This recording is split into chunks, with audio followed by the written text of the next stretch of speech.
What's going on, folks? TJ Lauerman, aka That Sports Gamer, here for another episode of Bullpen Banter, number 16. That's a hearty number of episodes we've been doing. And as almost always, I'm back here with my good man, Chris, aka Millennium. I mean, 16, we're getting up close to 20 when we start getting talk for Cy Young, right? Hey, man, I'm not going to lie. We, in some states, are at the age of consent. I think. I don't know how that works. Yeah, rather not think about that. You always got to know. Oh, you got to know the rules, man. Got to know the rules so you can't break them. Right. So, man, how's it going? Pretty good. MLB The Show 16 is out and playable. Have you been playing it this week? I have been, actually. I've been going back and forth between that and what we all know is out, Madden. But I've gotten way back into franchise mode pretty deep. We're in May now of a 2017 Orioles franchise. Enjoying it very much so. I don't know what this Madden is that you speak of. Madden? Mad who? Mad who? Mad what? Yeah, no, I mean, I think it's pretty obvious that if you're an MLB The Show fan, 90% of the people playing a show like Madden, it's just like a sports gamer thing, I think. Mm-hmm. As a sports gamer, I can confirm that. Not a that sports gamer thing, although it is a that sports gamer thing. Just a sports gamer thing in general. So I believe that a lot of people will cross-pollinate between the games. Mm-hmm. So it's to be known that when Madden comes out, you're going to lose a part of your user base, and then they're going to come back once the initial honeymoon phase is worn off. So I've been splitting my time between both. Maybe once we start putting out some fire cards, they'll start coming back. You know what? I think more people are going to come back when the playoffs start. I think you're getting to that part of the baseball season where you're getting more interest because of the playoff race. Teams that are out of it, maybe not so much, but I mean, you've got the playoff races are tight in the AL and NL right now, especially for the wild cards. So I can speak that the AL East is within 2 games for the top 3 teams, with the Yankees only, I think, 3.5 back of the third place. So yeah, I wonder if they're going to do a big content push or anything with the playoffs coming up. I think it would be how many of those postseason cards are even out there right now? Oh man, I mean, the problem is all the postseason cards are from previous postseasons. Yeah, but not that you can put anything out now, but right. But there's only been 2, 4, 6, 7. There's only 7 postseason flashbacks. Yeah, I think you need that to be a little more. Obviously, getting into the start of the postseason would probably be a good time to start doing that. Yeah, it would be an amazing time to really, like I said, take advantage of the fact that people are back playing when the playoff races get really hot, like 3rd week of September, 4th week of September, and even into the postseason. Mm-hmm. Bless you. And take advantage of the fact that people are excited about the playoffs and put out a ton of content then. Yeah. Because right now, I'm not very excited about 96 flashback Evan Longoria. Why not? Dude's a beast. I mean, yeah, but I mean, he's not even the best. He's not even top 3 third baseman right now. Sure. In the game, and that's what got put out. Yeah, it's been. I feel like the last 2 roster updates have been kind of lackluster in giving people reasons to play, like reasons to it's Friday, let's hop on MLB, rip some packs, get these new cards. And we're also getting to the point where you're seeing a lot of repeat flashbacks, not the same cards, but like there's a Cleveland Louis Tiant out. Mm-hmm. But I mean, the Boston Tiant's been out since the beginning of the season as a battle, or maybe not the beginning of the season. It's not that far, but it's been out for a while as a battle royale reward. Mm-hmm. So, I mean, what's the point of me wanting that? Or like the David Robertson flashback for the Yankees is an 84. His live series closer is still better than that. And I think we're going to get into that conversation a little more about the cards and what's good, what's not good, and why they're repeating with a lower rating. Do we want to just jump into the roster update right now before we get into some other? Yeah, we can do that. Right, absolutely. Let's do that since we're already mentioning some of the cards in here. The big overall card from this update was the Evan Longoria. Right. 96 overall, 70 contact versus righties, 80 power versus righties, 87 contact versus lefties, and 85 power versus lefties. Good fielding, decent arm, but nothing like super spectacular about this card. Right. I mean, he's good overall. The 70 contact versus righty is kind of iffy, but I mean, it's just a good card. It, like you said, there's nothing that jumps out and makes me say, unless I'm a Tampa Bay fan or an Evan Longoria fan, there's nothing about this card that makes me go, oh, you know what? I need to get back on MLB The Show right now and get this card. Yeah, there's the live series Josh Donaldson, just straight out the gate, is currently going for like 20,000 less than Evan Longoria, and his base stats are roughly equivalent. Right. I'm going to say roughly equivalent. I'm going to say they're probably pretty close. Maybe not as much in the contact. He's got more power. He has less contact versus righties, but same at contact versus lefties as Longoria. Plus, you get the IE boost. So with the IE boost, right now he's got a 3-star IE boost, I guess. So he's getting +8, which makes his contact versus righties the same as Longoria, but everything else is now 8 higher than him, if not more than 8 higher than him. And what about his fielding? I mean, his fielding has got to be close, right? Donaldson's an 84, Longoria's a 90. Yeah, so but Donaldson also has a little bit more arm strength. Exactly. So I don't, like I said, I don't know. I don't understand the timing. If this Longoria comes out earlier in the season and then we get like Mike Schmidt after that, I get that. I'm all in for that. Matter of fact, that's even though Longoria is 96 overall, I'm all in for saying, hey, you know what? Let's put out, let's save these 99s. Let's take all these 99 flashbacks we have and say, you know what? This is August. Yeah. Yeah. I mean, we don't want to just sit here and compare this to Madden or the other Ultimate Teams. But something that Madden does, and it's not really fair because they don't have the same kind of live series cards as MLB has, where things can fluctuate from week to week. Right. But you see the progressive ramp up of overalls throughout the year. It's not like, okay, we're going to drop a 99 today, and the game's been out for 2 weeks. I think the highest guy in Madden right now is a 95 overall Gronk. And I mean, it takes immense amount of times without cheating and getting banned to get to that. Yeah. And so, the first day MLB dropped, if you paid enough money, there was at least 5, right? 5.99. Yeah, you could have gotten easily the A-Rod. I think is a 99, right? Yep, the A-Rod, the Stalker. Yeah. What I assume is Jackie Robinson a 99? Jackie Robinson is a 99, yeah. So, I mean, if you had the A-Rod and the Stalker, you had it. And that's immense amount of money. Don't get me wrong. I don't think anyone's paying that. Well, I mean, we heard a couple months ago. I take that back. They're pretty quick. Yeah, I mean, take that back. Because I got the Cal within the first month, and that with the AL East. So, I mean, there are people that are, hashtag Team No Money, which more props to them that are just getting to that now, which are awesome. But I don't know. Like, at this point, there's nothing coming out yet. The Captain Store change, where you get the 50 level Captain Store guys, that was the first big change where everyone, whoa, we need to get back in and start grinding. Did they update that yet? Or is that next week? I think that's next week. 10 days. 10 days and 9 hours from this recording. They'll be switching. Which, guess what? I did not make it to level 50. No, neither did I. Right. Been trying. Not gonna lie, I've been trying.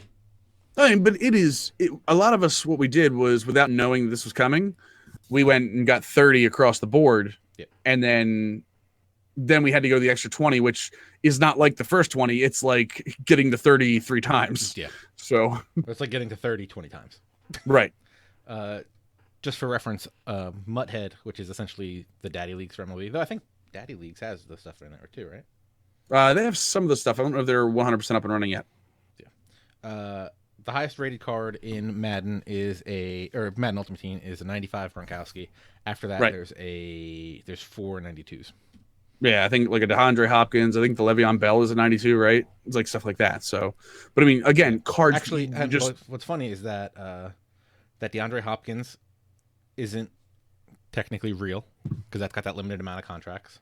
Right. As is Adrian Peterson and the Ndamukong Suh. Yeah, So the limited 3 of the 4 cards you can't actually use the whole year.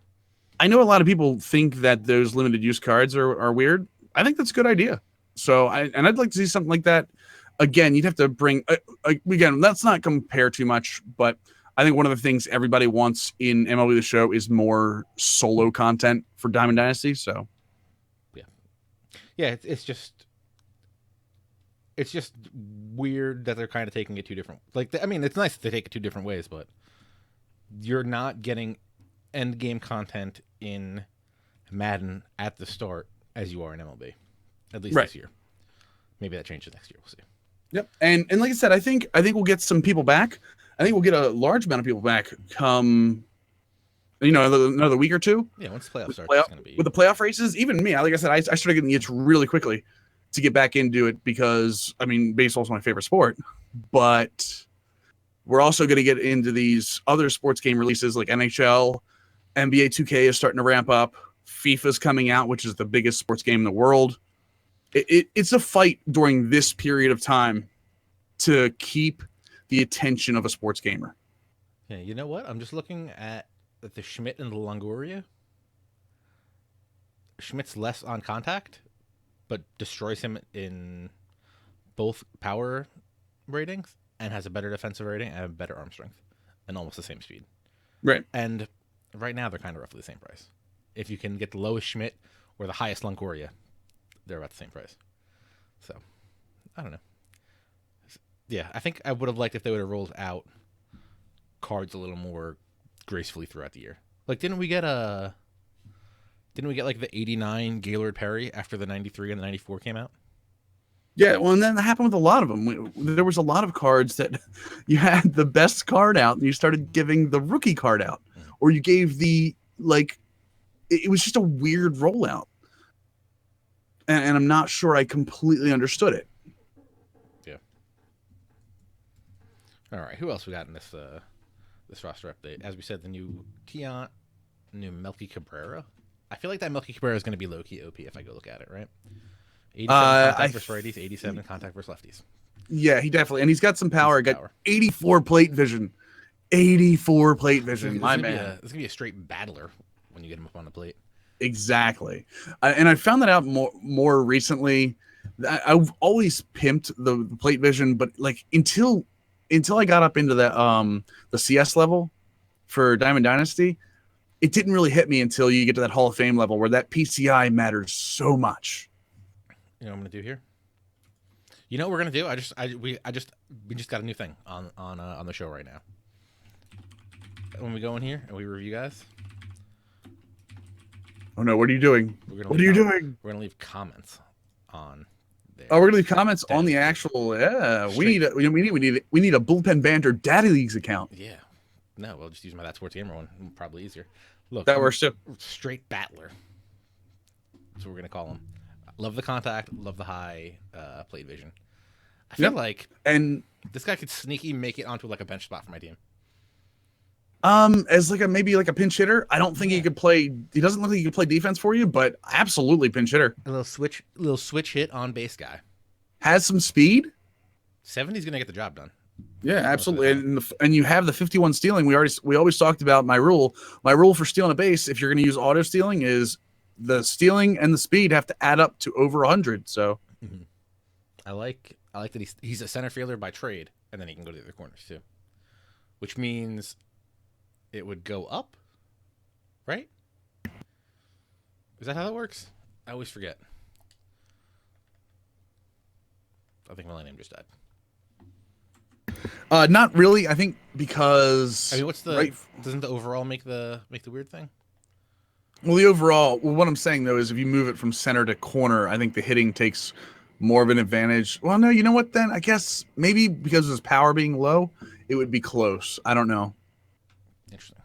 All right. Yeah, I kind of like this Melky. I feel like I could play with that Melky. Absolutely. Hanu Samardzija. Can I just say something? Go ahead. I don't want to talk to me about the shark. I don't want to be. I don't know words anymore. I don't want to be overly. I don't know the word. I don't think Jeff Smarsh is that good at baseball. No, but Should have stuck to football. But Beast. let me Beast talk to you. Let me talk to you about this card. I'm going to tell you 2 things about this card that I like. Okay. Uh-huh.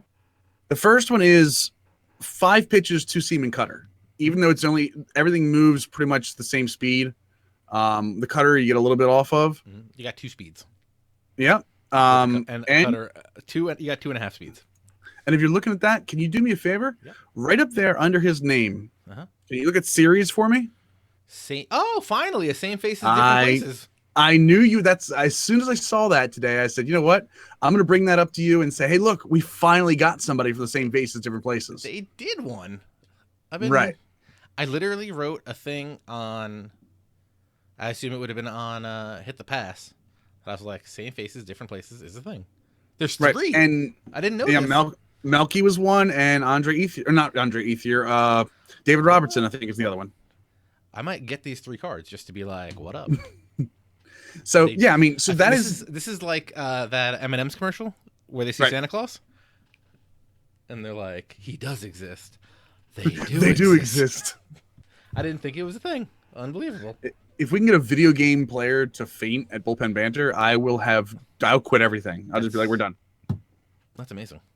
So yeah, really cool. Again, but I'd like to see if you're gonna do that. I mean, Samarsh has been in San Francisco the whole year. Mm-hmm. Why is that card not coming out earlier? This should be like opening week. Right, because that's when people are like, you know what, Jeff Samardzija, he's out there. Yeah. You know, Samardzija, I think, started as a silver, I think. I believe so. Actually, you know what, I'm going to check that real quick while we look at other stuff. But yeah, I mean, he was a live series card for the Giants. That is something that should absolutely be coming out first week. Yeah. Granted, you don't want to make a card for everybody. Right. That got traded, but sprinkle me out a handful here and there. Exactly. Yeah, he started off as an 83.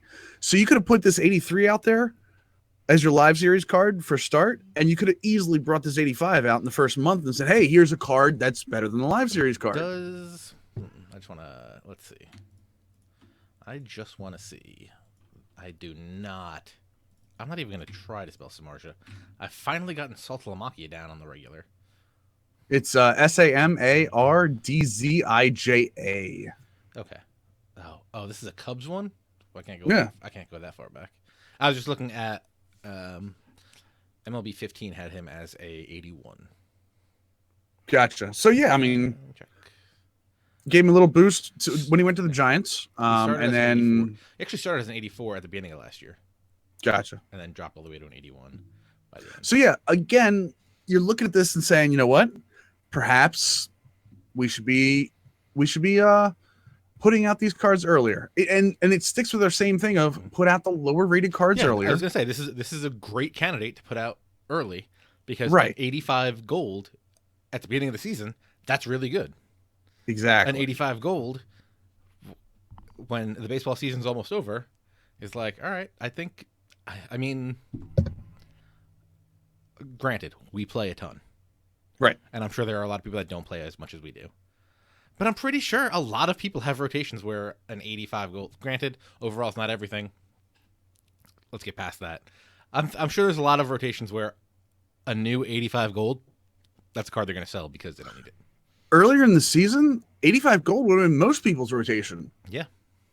But I think now, most people, even not the hardcore grinders, right? I feel like an 85 gold's just not going to cut it. Yeah, because you can go out and get the Strasburg, the 93 Strasburg for $15K. Now you got me typing in things wrong. So, like, what do we got here? We got Felix Hernandez is 7,500. I'm going by the sell now. What is this? What is this price thing called? I always forget.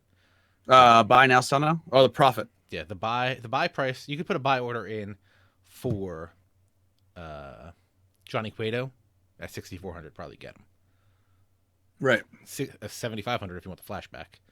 You can get Catfish Hunter. You can get a lot of 90 plus cards, 90 plus starters for $5 to $10 grand, $7 to $10 grand. Like, is an 85 gold really going to help you? Not going to lie, I've been dealing with this flashback Daniel Hudson. Just saying. Nice. Just wanted to throw that I out. mean, we always find somebody. Like, I'm a big fan of the 89 Hibaldo Jimenez or the 89 Jared Weaver. That 89 Hibaldo Jimenez that you could get for that set at the beginning of the year, beast. Yep, absolutely. Still in your rotation? No. Exactly. Point. I mean, I still bring him out once in a while, but it's more to mix things up than it is to say, hey, this guy is going to give me the best chance to win. Yeah. So, Samar's a good card. Right. Not a great card. What do we have? Essentially 3 fastballs. Well, a splitter, I guess, is technically a fastball. And a slider. You have 2.5 different speeds. Right. I just don't think that plays now. As a special card that you're putting out now, I don't think that plays. I think the Melky plays. I don't think this plays. Next up. I kind of want to look at this Andre Ethier. I also want to look at this David Robinson. Andre Ethier. This Andre Ethier card is a conundrum. I don't even know what to do with this card. Right. 79 contact versus righties. 70 power versus righties. Which is all right. I don't got a problem with that. 92 contact versus lefties. Love. 41 power versus lefties. 62 speeds. He can field a little bit. He can't really throw a lot. He does not reach your thing with having 62 speed and only 20 base running. Right. Which, I mean, he was never really a huge base stealer, so. I mean, the contact versus lefties is nice. He's consistent against righties. Good plate vision. Again, this looks like a great bench card. And it shows because it's only selling for 2K. Yeah. This is like a great bench card on like a budget plus team. You have him come off the bench. If you got to face a righty, all right, he's got a little pop. He might do something with you. Or if he's got to face lefty, you're like, all right, I'll slap something on. He get a little single. Right. Pinch run for him, baby. Well, and what's even better is when you go ahead early in the year, this is a perfect budget player. Dude, I'd love it. This card would have easily made our budget lineups. Right. So I mean, again, that's the kind of thing that I do want to know if there's I wonder if there's outfielders on our budget thing still that are better than this card. Oh, I'm sure there are. I'm sure there absolutely are. You know what? We should probably do that in a future episode. Once all of the content is out, say who can we go back to and say, you know what, this guy could be better than anyone we have. Mm-hmm. We should also probably do a new budget team with hard and fast rules. I'd be great with that. I'd be fine with that because that'd be something fun to play with. Right. All right. Anything else on this Andre Ethier? No, I mean, like, again, it's a great card if you're a Dodgers fan. I mean, even Dodgers fans don't really like Andre Ethier at this point. It's a nice card to have. I guess he is, right? Because they keep messing around with Puig. Right, with Puig. But it just doesn't yell out to me at all. Yeah. Yeah. David Robertson. Same face, beast. Different place. Beast. But he says beast, right? I don't even look at the card. He's already saying beast. Right. He's a beast. He's a beast. Except for his, he's yeah. But I mean, look at his numbers. Love him. He's love all four pitch. Yeah, beast. Love the knuckle curve. Love now. This is where we need. Who was doing the thing where they were like messing with the stats to see what their overalls would be? That was underscore was. I would love to know what this card's overall is with a decent walks per 9. Because as we all know, home runs over 9 doesn't do anything during gameplay. I thought it was walks per 9. My bad. This card might suck. No, 48 I don't think it will. Is the accuracy coming back, right? Yes, is the accuracy of. I don't think that's a problem because look at his control of his pitches. True. The control of his pitches is fine. I mean, you have to. He's a reliever, so you're not gonna have to worry about throwing 70 pitches with him of them coming across. You got to throw 15, 20 pitches, and make them not. Now the thing is, he also has a cutter. You have to be able to know how to use a cutter. If you can't use a cutter, I mean, but look at his cutter. His cutter's 84 break, 87 control. His fastball's 81 control, and his knuckle curve is 81 break, 74 control. The guy can flat out pitch as a user pitcher. I would like to swap out what I said before. I would like to see what this thing looks like with a bad home runs per nine, because I feel like his overall might be inflated by that. I think it is too. I think he's down closer to like an 81 with a lower home runs over 9. I feel like but that K over 9 number is no joke. Personally, for me, I feel like that walks per nine is going to kill me. Maybe. I had problems with that Cueto. I think that might have just been his windup because he has a decent walks per nine. The good news is at 970 as a buy, you can pick him up right now and find out. Can I? Because I'm not gonna lie, I don't have that many subs. I have 1384. I've been doing things and ripping packs. Yeah, it's getting crazy. Anybody else we want to look at? Yuzmir Petit got a +5. I assume that's a bullpen to a starting spot. Mike Saunders continues the track up. Did he start as a bronze this year? Or am I crazy? Who was it? Mike Saunders. He absolutely did. Started he as had 71 overall. Yeah, he had to start as a bronze because he was beasting up now because he's hit for power for Toronto. He's one of the reasons Toronto's in first place in the East right now. So, yeah. Saunders, not a bad card. Nice power, and he gets killer IE boosts. He's boosted to a 91 right now. Anybody else in this? I mean, I feel like we're at the point of the year where if we're talking about anybody under an 80, right? I don't know what we're really doing. It's cool to see like some of the rookies like Alex Bregman or Alex Reyes getting the boosts. And if you're playing with Alex Bregman, that is just an overall change because he moved from shortstop to third base. Right. That doesn't actually affect any of his other. Which we talked about last week. Yep. So Alex Reyes also went up. I think he was a reliever and became a starter. Right, he came up as a reliever and then moved up. Yeah, right, but also went from 55 to 71 in hits per nine, 59 to 65 in home runs per nine, which doesn't matter. Ks per nine went from 67 to 85, but then his 24 walks per nine stayed. Now let me explain what I think is happening here. Why you're seeing these huge boosts on the rookies and we're not seeing much on the top players. Tell me. So ratings, the way the ratings are calculated, right? It's a 3-year weighted average. What they're doing this year counts more than the past 2 years, but the past 2 years still have an effect, right? Well, all of the really, really good players as of, middle of August, September, their numbers aren't going up or down that much. So they might hit a few more home runs, but their average home runs per at bat aren't going up, and that's what affects their power numbers. Or something like their batting average. They're not going to have any major batting average on base percentage boosts or drops in August. I mean, you get a couple points every week maybe. So you're not going to see any huge changes anymore that we were getting so used to come June, July. So what you're looking at now is you're trying to find out if there are any rookies that are going to get these huge boosts like Alex Reyes. Or even like Did Sanchez get a boost or no? Well, that brings us right into Gary Sanchez. Should be the best hitting catcher in live series, right? Should he? He did not get a boost this week. No, he did not get a boost this week. Last week he got a +2 boost.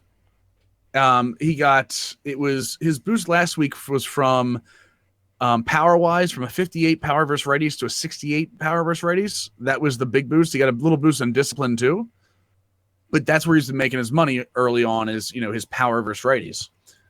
The issue with Gary Sanchez right now is he's setting rookie records, but he's doing it all in 1 month's time. So hence his player of the month. Exactly.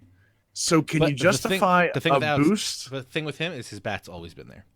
Granted, we don't really look at minor league numbers. I mean, they do look at minor league numbers coming in, and I think they have a formula to change it down, coming into the major leagues.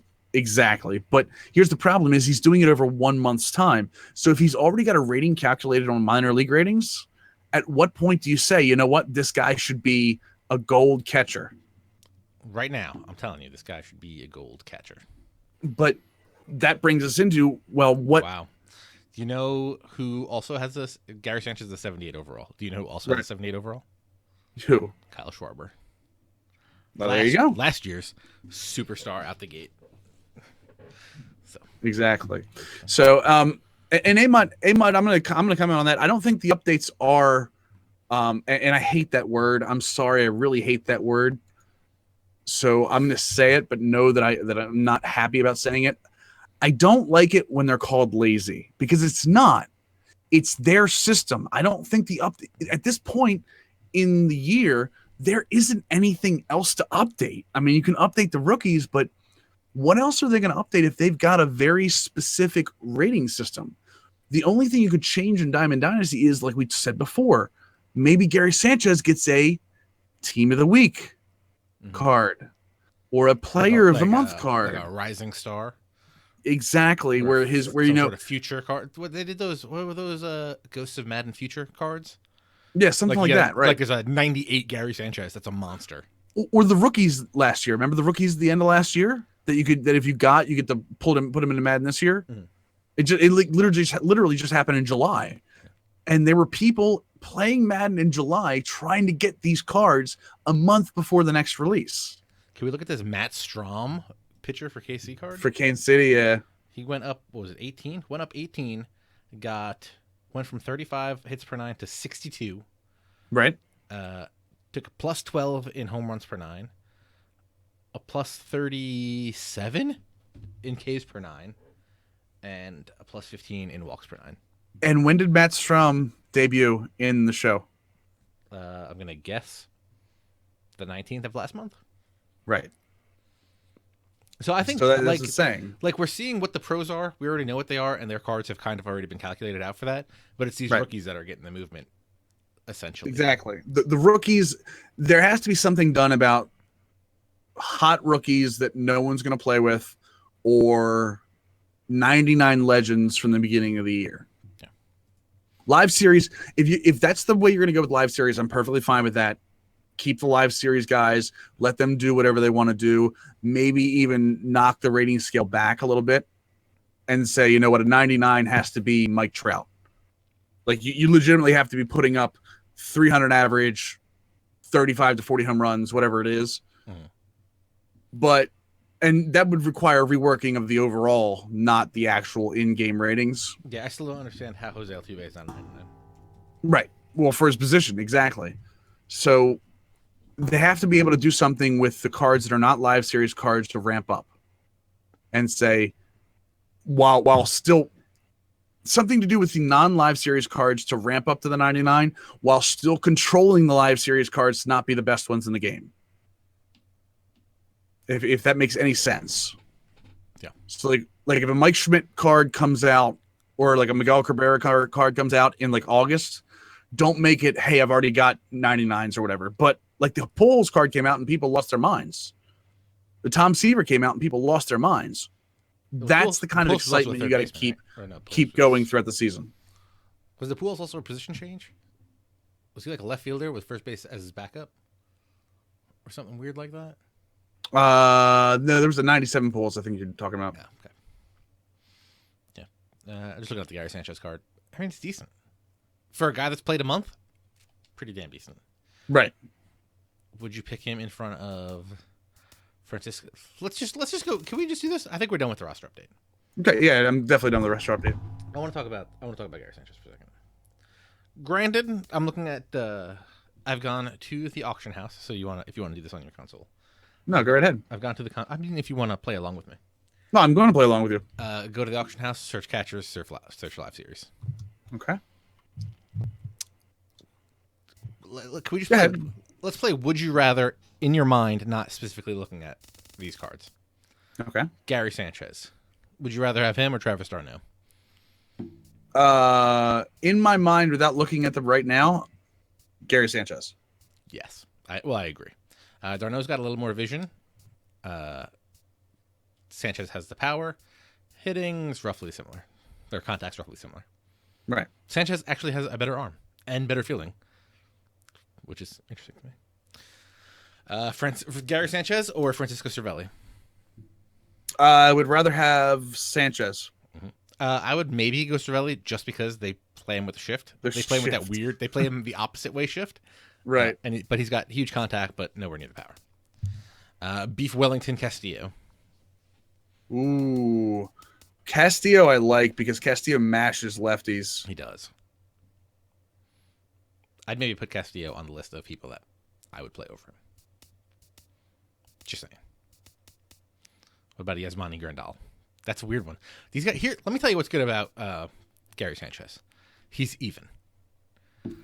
Like, for the most part, he's even. 61 to 52, 68 to 64. Right. That's pretty even. That's your standard evenness.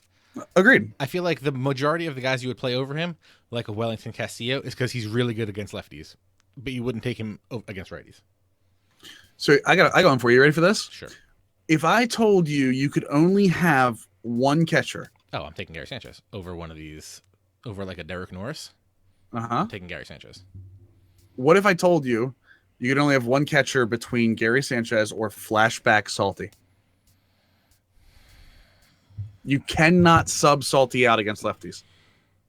Look, let me tell you. I need to look up something. Can I look up something and answer that question? Yes, you can answer. You can look up something first because and I'm dropping this on you. I just think it's a good question considering your love for Salty. Flashback Salty. Hold on. Right. I just want to know. I'll tell you right now. I've had 29 at bats against lefties with Salty. How many hits? How many hits do you think I have them? How many bats is this again? Say it again. That's pretty good. I have 29 at bats against left-handed pitching. Well, and he gets the shift on him, right? No, he doesn't get the shift on him against lefties. Please tell me you've got over 10 hits. I have 11 hits. Yeah. I'm 11 for 29, so that's what, like almost 300. There's no way that stays up. There's no way that stays up over 29 at bat, over like 100 at bats. True. We'll see. I have no home runs against lefties. I do have 4 RBIs against lefties.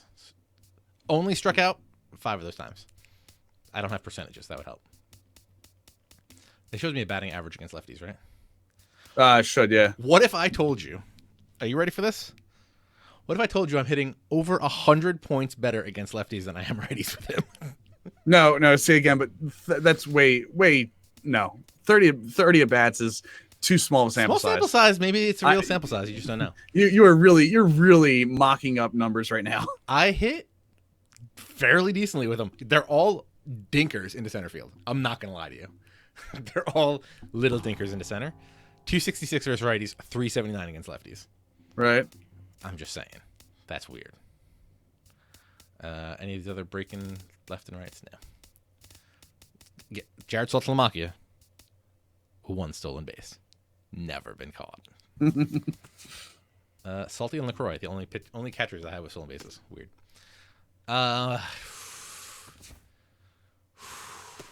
Would I take Salty? That would be like a real tough one. 5 count. Gotta have it at the end of the 5 count. 5, 4, 3. I'm gonna take Salty, but that's because I'm weird. There you go. Okay. That's what I thought. Yeah. So okay. So like, I'm not gonna take Yadier. Right. I maybe take Devin Mesoraco, but again, then you get into your weird stuff like Sanchez's fielding's better. Right. I wish it was like a built-in button. You get to the point where you have to get to Salvador Perez before you're thinking about taking. I mean, the top 4. I would take the top 4 over him. But those are also the guys that, like, Perez was a gold at one point this year. McCann, I wouldn't take McCann over him. But well, the Yankees did. Bam. Obviously, yeah. McCann. Can I just look at the power numbers? What's 65, 64? Yeah, I mean, yeah. So you take him over McCann.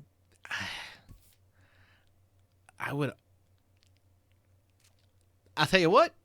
You take him over Salt. If you were to take him over Perez, I might not argue with you too much. Perez has got too much defense. He's got the defense. He's got a little bit more power versus righties. He's a little bit better versus righties. But I mean, if that was your pick, I almost wouldn't hate you. He's actually selling for more than Perez right now. Just saying. Right. I know. LaCroix, I'd probably take LaCroix, though I can't hit for crap with LaCroix. He's selling for more than Perez right now because people are trying to cash in on the fact that he's having a great month and waiting for that upgrade. Yeah. And there's also a million Perez cards out there. Right.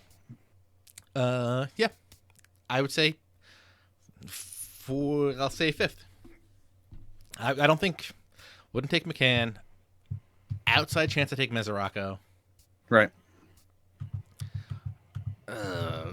Maybe you take Gaddis. Probably not.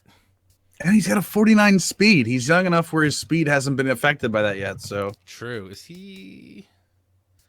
It's like by the way, Russell Martin have the same. I take Weeders over him. By the way, Weeders. Well, that doesn't count. That's like me taking that's like me taking Salty over him. Right. But yeah, I understand. So, but I could easily see this Gary Sanchez card being 82, 83. Sally probably deserves a little more love. He shouldn't really be an 82. He should probably be a little higher. But I could see Gary Sanchez the way he is right now. Granted, small sample size, much like my Saltalamaki versus righties, versus lefties. Small sample size. But I feel like in the show, because of these live series cards, I think they should give hot rookies more. They deserve a bump. Maybe. Especially for new cards that just come out. Like, get people excited to play with that Gary Sanchez. Even if you have to boost his stats up a little bit higher than they really are. You know what I mean? Yeah. And he's going to get that boost. If he doesn't get that boost this week, he'll get it next week. I mean, it's coming, but the problem is, like I said, when do you give that boost out to rookies? I just want to look at something. Let me pull up his not Anibal Sanchez. But like you're constantly giving him big IE boosts. But here's the thing. Let me pull it up on Daddy Leagues. You tell me, hey, guess what? New Gary Sanchez card in MLB. That dude that's tearing up the league right now was named Player of the Month, named Rookie of the Month. Guess what? His card just came out in MLB. He's a 72. Womp womp. What am I going to do with that? I'm not playing with that card. Tell me this dude's on fire and he's an 84 right now, and maybe I play with him. I'm just saying. He's an 82 right now with the boost. Don't tell me, don't get me wrong. But I feel like if there needs to be a thing where they're saying, look, if we're giving this guy an inside edge boost 5 out of 7 days, right? Maybe we need to give him an overall boost, a bigger overall boost than he's getting.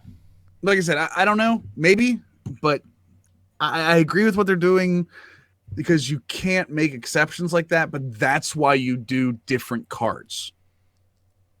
Or maybe you have to weigh this year more. Yeah, also you could do different cards. Maybe you weigh this year more. But then specifically for rookies, you have to weigh this year more. Yeah, but that's what I'm saying is that if you do that for one player, you have to do that for everybody. And that's going to make these roster updates go with huge numbers back and forth. But for rookies, I feel like they should have more play like that. Let me just look.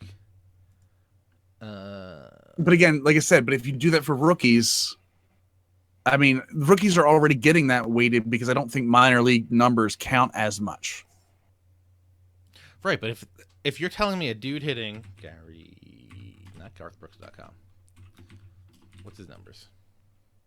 Anybody know? Anyone know off the top of their head?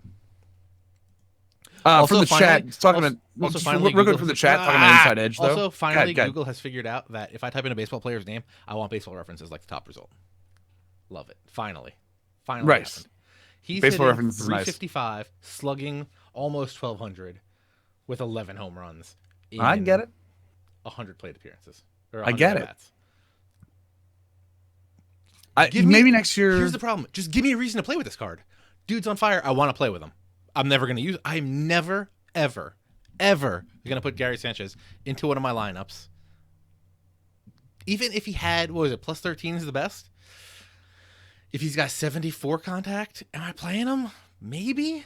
If he's got 70, if he's got 80, 91 power as a catcher, maybe. I might play him. If he's got what would it be? It'd be 70, 81 power as a catcher. I'd play him, maybe.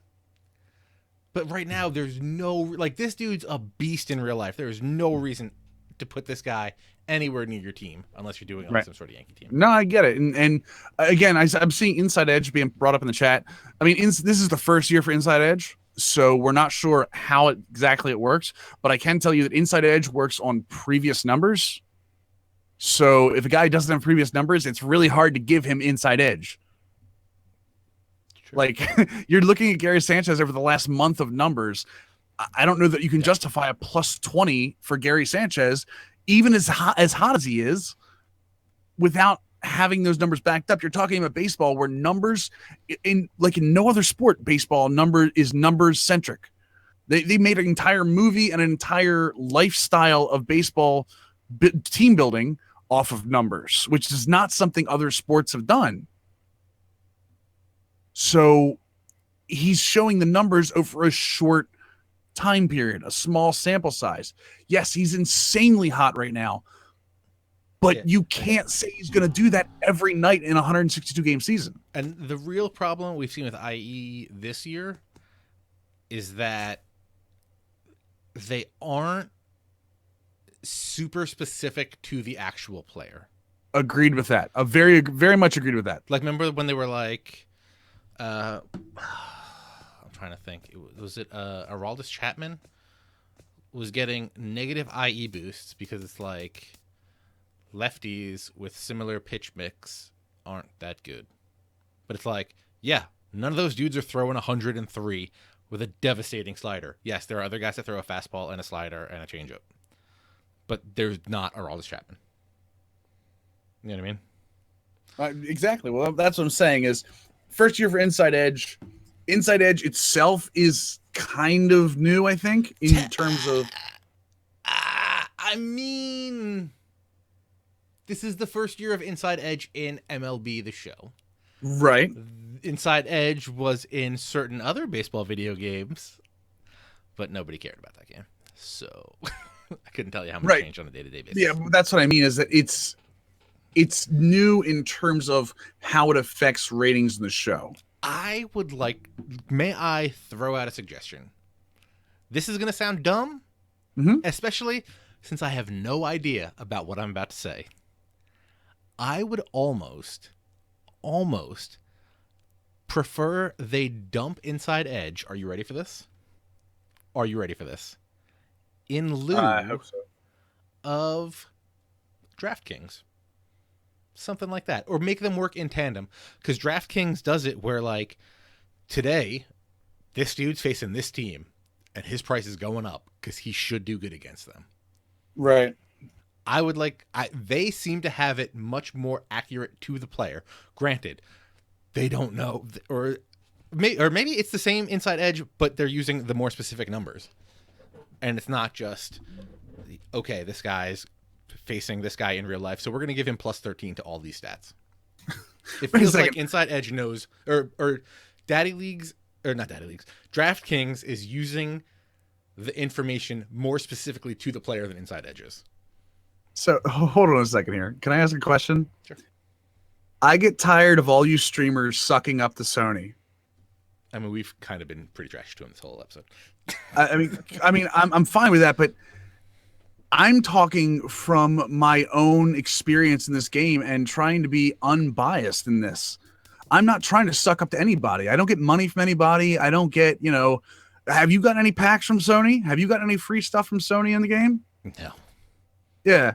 I hate to tell you something, but just because somebody has a mature stance and doesn't go to name calling and doesn't go to, oh my God, the devs are lazy. Do something. Give me free stuff. Doesn't mean that we're sucking up to anybody. Don't get me wrong. I'll take all the free stuff anybody wants to give me. Absolutely. If someone wants to, say, hey, give me the A-Rod card so I can show it off. I have no problem with that. And I'll be the first one to take it and say, hey, look, guys, Sony gave this to me so I could show it off to you guys, just like a lot of the other games do. But don't come on here and be like, I get tired of all you streamers sucking up. Don't be a jerk like that. Understand that there are people trying to have a mature conversation about this because feedback will be vital towards 17. Can we just all agree that we should go get Sungwano? We should, yeah. Also, should we also agree that they should add nicknames to cards? Yeah, they would. That I would love to see like Final Boss. Yeah, it'd be so added to that. Now you mentioned that. Yeah, I would love to see something like that. Can I search for nicknames? That'd be great. But yeah, I don't think we're really sucking up sand. I think we've actually been pretty critical of them in this episode. I feel like this might have been one of the most critical episodes we've been of them, giving them tons of free options of stuff they could do. But I mean, because the one time I come out and say, listen, it's the first year of Inside Edge, I kind of get why it's not working as well as we probably wanted to. Forget the first hour. What are we at? Yeah, forget the first 45 to 50 minutes of the show where I was killing them personally for how terrible the way the cards are put out. Sure. And how much better I think Madden is at that. I mean, don't forget the fact that I've been very verbal and very critical publicly about the fact that I'm not a fan of the fact you can buy stubs. You can buy stubs. That's like me going to Madden and buying coins, which is something Madden completely frowns on.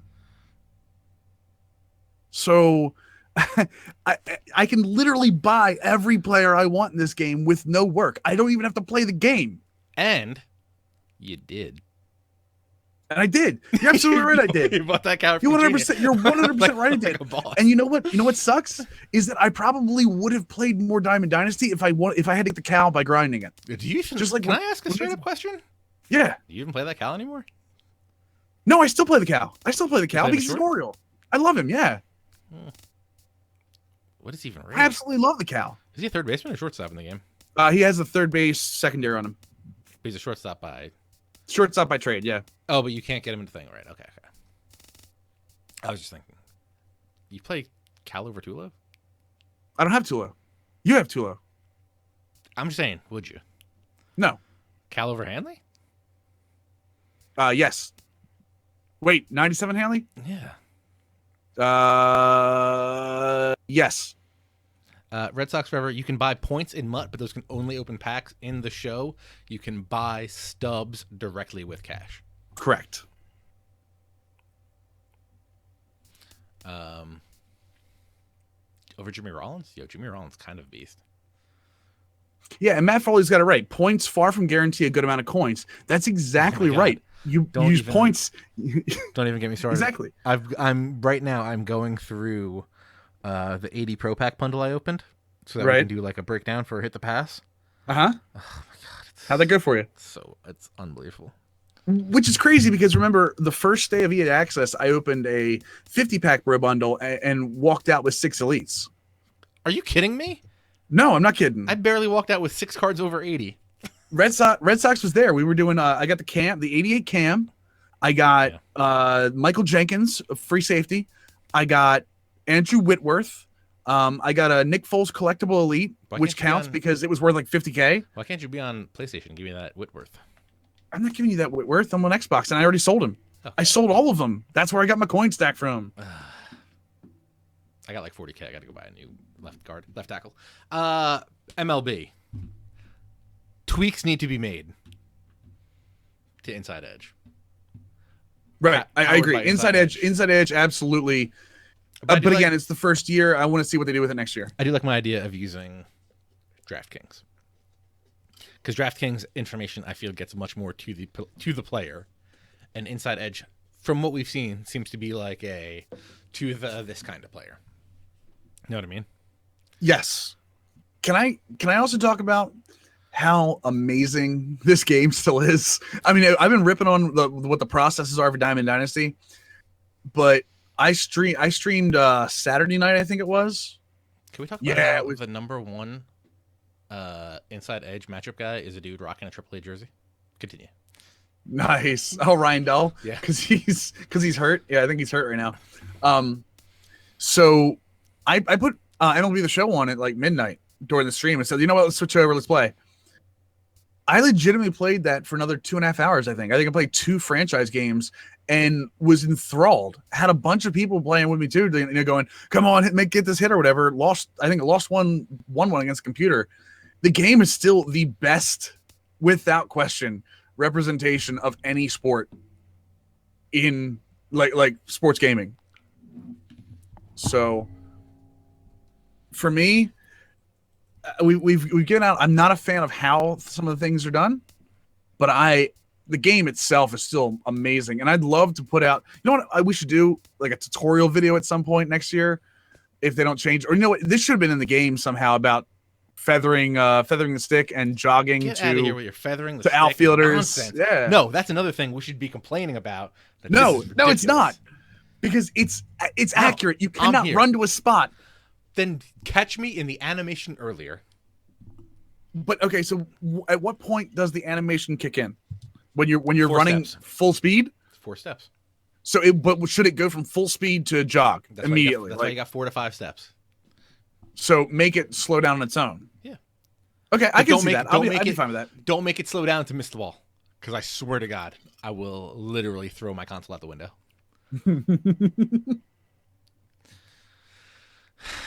Yo, Tommy Pham is slugging 735 and hitting 353 against right-handers with good curveballs. These things read like...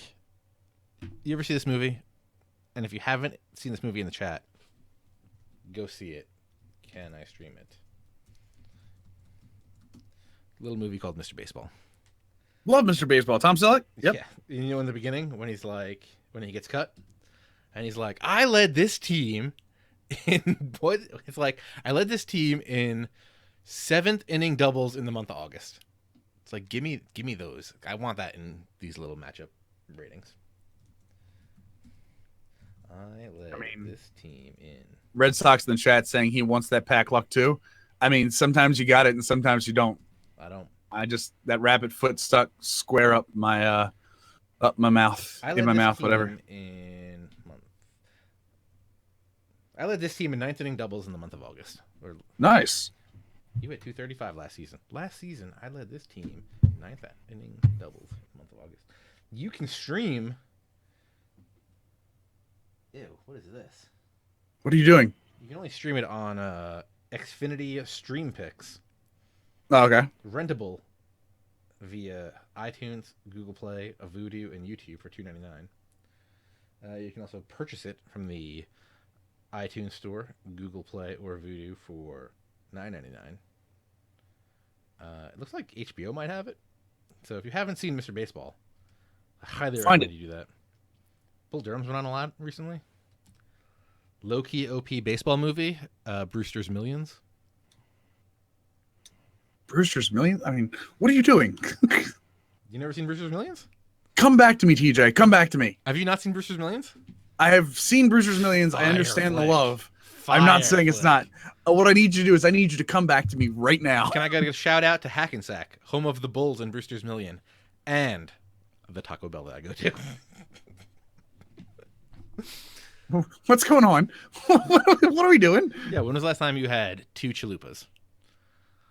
So good. My guys, we're going to start doing my face cam on this because you guys have absolutely no idea what the faces I'm making during this. I haven't even got the cam up. Now I'm thinking about them chalupas. It's 11 p.m. I might shoot my wife a text. Be like, I'll see you later. Do y'all want chalupas? So guys, this has been Bullpen Banter. Get out of the bullpen and... No, what? Sorry? So yeah, things can be better. Why don't you take a minute to respond to that great comment we had on YouTube? Actually, yeah, this is done by. I'm gonna go with his Twitter account here. Let's see if I can find it real quick. Howard. Yeah, I knew where it was. I just my Twitter blows up, unfortunately. Oh yeah, so Nick Howard on Twitter at SchizoX916. Okay. So he put this comment on our last Bullpen Banter, and it was so well thought out, and he brought it to my attention today that I wanted to respond to it.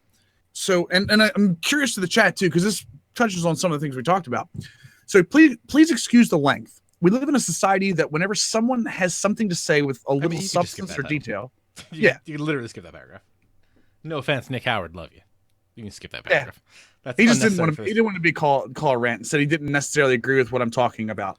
In regards to being able to purchase currency stubs. So it was my first year playing DD, and I made the monumental mistake of buying a ridiculous amount of stubs to purchase many packs early on.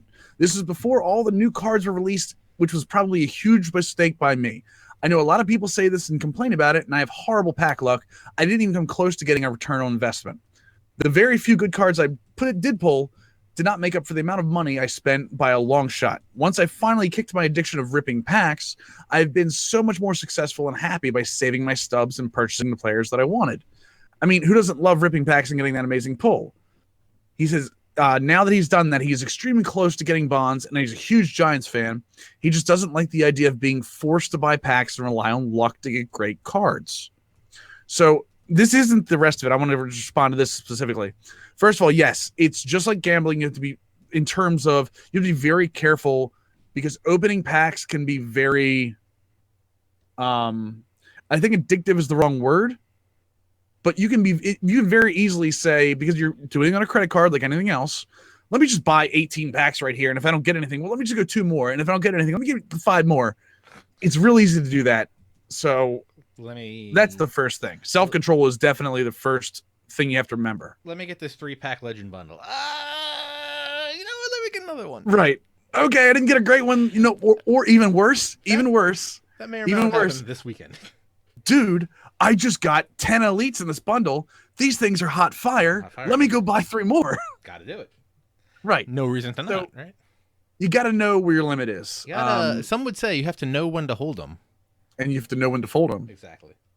I have not had that problem, thankfully. But I do know people that have, and people have come to me and some of my friends and said the same thing. You have to be very, very cognizant of what you can and cannot do, money-wise. So I do want to let me read the next paragraph, and then we'll comment again. Sure. It was the same with when I played MUT 15 on Xbox One. I spent so much money on packs and got mostly garbage. EA seemed more focused on the packs because they released many different versions of the cards for the same player. Right. Also with EA with packs, yes. There's what, 2 to 3 different packs a week?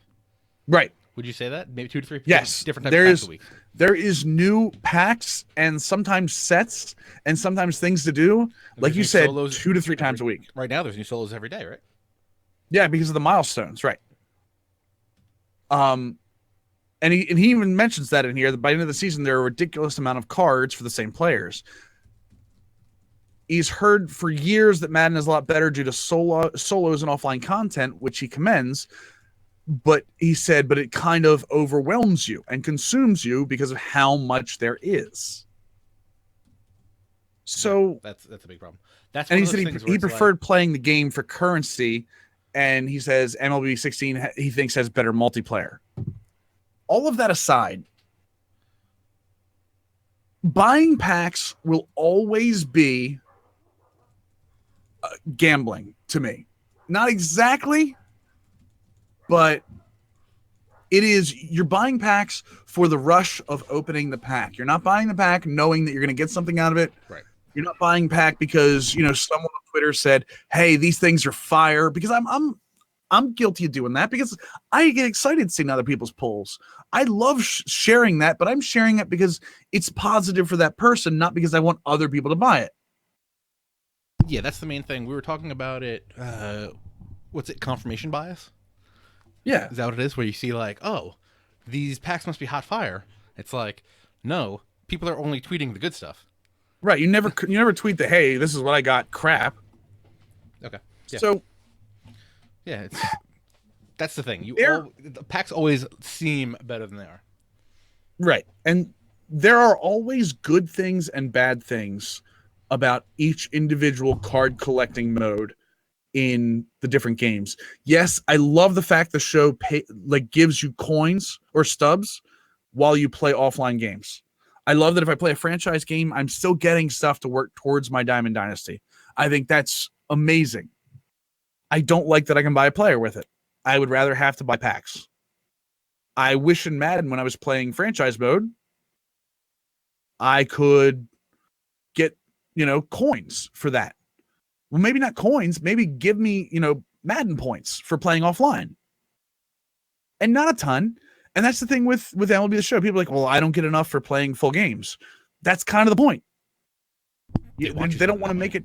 Yeah, exactly. I mean, they want you to spend the money, but they also don't want to flood the market with free currency. That'd be like if the U.S. Mint started printing off hundreds and said, hey, everybody, here, have one for going to work.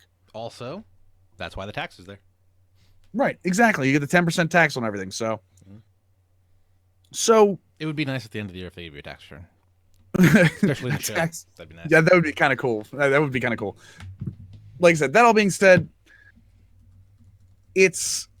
you have to know your limits, and both modes have their good and bad. I think the fact I'm never going to complain about too much offline content in Madden, and I am going to complain about the fact that there's not enough in the show. We talked about that last week. Yeah, I've recently ran into nothing but knuckleballers online. 4 of my there's another. five Yeah, there you go. games have been against knuckleballers. So I think now I'm just going to quit because literally those are the most boring games I've ever played. Half the pitches aren't in the strike zone. Granted, I don't want all the pitches in the strike zone. I just don't want knuckleballs out of the strike zone. Yeah, but it's like, here's the thing. The last Madden's been out for 2 weeks now, right? Maybe 3 now. Yeah.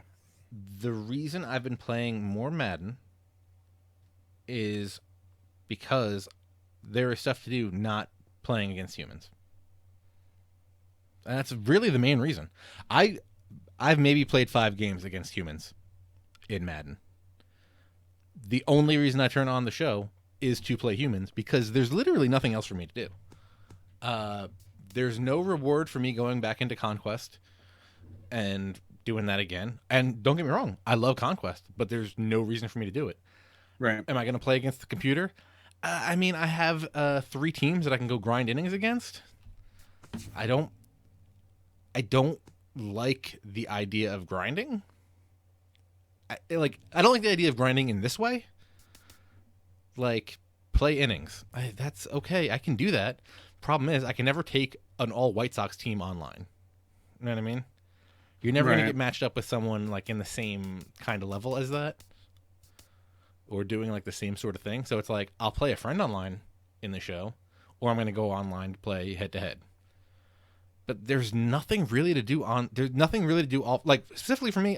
There's no reason to play Conquest again once you've already beaten it, and since I'm not going to do that, the only thing is to grind innings against these teams, which isn't going to be fun. But for Madden, I can go over there. I'm going to go play some solos, and we call it grinding solos in Madden. But I feel like those solos are kind of fun. Like I have one to do tonight where it's like throw 5 touchdowns in a game. I'm like, all right, I'm gonna try to figure out how I can do my offense to do that. That's why I kind of like how the legend stuff works here, right? With the building up cards. That is actually something I wish Madden would do. Like in Madden the Legends, like I had the training edition Emmitt Smith, which is an 81 overall, but then I had to get 10 Emmitt Smith badges plus that training card to put it in to get the 91 version. It would be pretty cool if it was like, hey, go rush for... You need to take Emmitt Smith. You need to go rush for 75 yards in a game. You need to rush for a total of 500 yards with him and something else. And 10 touchdowns. And then it unlocks. But they're doing that. That's the missions they have in this. And that's what I love about it is... Right. That's what I wish Madden would have that. Oh, okay. Gotcha. Then it gives me a reason to play like that. That's cool. To use them, right. Right. I feel like Madden does solos better than MLB because MLB really doesn't have them. But I feel like MLB does the grinding of legends the way I wish Madden would do it rather than just... literally to get a legend in Madden is wait till they put out legend packs and then go buy the legend things because they're cheap. That's how you get a legend in Madden. Yep. And here it's like... Maybe I can get that rookie. I pull the rookie version, which is kind of cool. Then you're like, oh, sweet. I have to go get 20 doubles. Was it 20 doubles? 15 doubles? I think it was 15 doubles with Tulowitzki. Then go feed these guys. And that's really cool because, like you said, you get to use the guy, you get to get used to him, and then all of a sudden you get this OP version of him. It's awesome. Yeah. It's like you said, it gives you a reason. That's the best part. It gives you a reason, and that's all I want. Give me a reason to play. Give me a reason to play specific people. Give me a reason to use certain things. Give me the reason. Yeah, and right now, if I'm literally just going to face knuckleballers, I have no reason to play. Right. And randomly, I've faced 4 out of 5 knuckleballers. This hasn't been like people I know that I'm going to play who have knuckleballers. Matt Foley wants to know if he should set up a 5-man knuckleball rotation and challenge me. Yes. Yes, Matt Foley should. I've also been thinking about just building one. What did we say it was? It was Tiant, Dickey, Gamboa, Stephen Wright, and Necro. Oh, Necro, yeah. I don't know if you could find that many knuckleballers unless you already have the Tiant. Right. And the Necro, because they're both pretty expensive unless you already have them Well, fully. is there not a? Didn't they put out? They just put out another Tion, right? Well, the 89 Tian for Cleveland, yeah. So he should be decently cheap, right? I mean, well, I don't mean decent. Let me go look. I mean, he's still like he's still a good amount because he was just put out. What was the other one? Was a set? That's for the Red Sox. The other one was a Battle Royale reward. That was the only way you're getting it. Yeah. Okay. Who's the Red Sox set then? Oh, it's Fisk, right? I just bought the David Robertson. You can get the Red Sox Tion. They put them into packs now. You can get him for like 18 grand. Nice. So, and that Tion is ridiculous. Yep, because his other pitches are just as good. Yeah. His other pitches are probably better than his knuckleball. His knuckleball is like... His knuckleball is his... You know what? His fifth best pitch. Yeah, that's what I'm saying. His knuckleball is essentially like when Yu Darvish throws an Ephus. Yeah. It's like, oh crap, what's going on? Yeah, he's got... Pull up his at least page. He's got a 90-mile-per-hour fastball, a 78-mile-per-hour curve, an 83-mile-per-hour slider, 79-mile-per-hour palm ball, and a 71-mile-per-hour knuckleball. That's 4 different speeds right there. And that palm ball and knuckleball, I faced that. That's not fun. Mm-hmm. They both look the same. Yeah, and it's one thing to say that it's hard to hit them, because yes, it's fairly difficult to hit these guys. Granted, unless you see them a ton of times. It's more that it's just not fun. Also, like, I don't even like pitching with them. I feel like that's not fun. Right. I don't know. Maybe I don't know that. I think pitching with them. The thing is, pitching with the knuckleballer, the main pitch knuckleballers, it's the same pitch over and over and over and over and over and over again. So those are the guys where I get excited when I do something without the knuckleball. Right. Like I was facing, like last year, I remember I was facing someone. I had Phil Niekro on the mound. I think they had D. Gordon. Was D. Gordon super fast in last year's game too?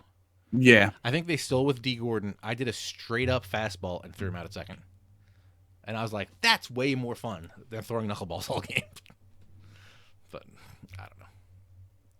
Yeah. I don't like knuckleballs. Take them out of online play.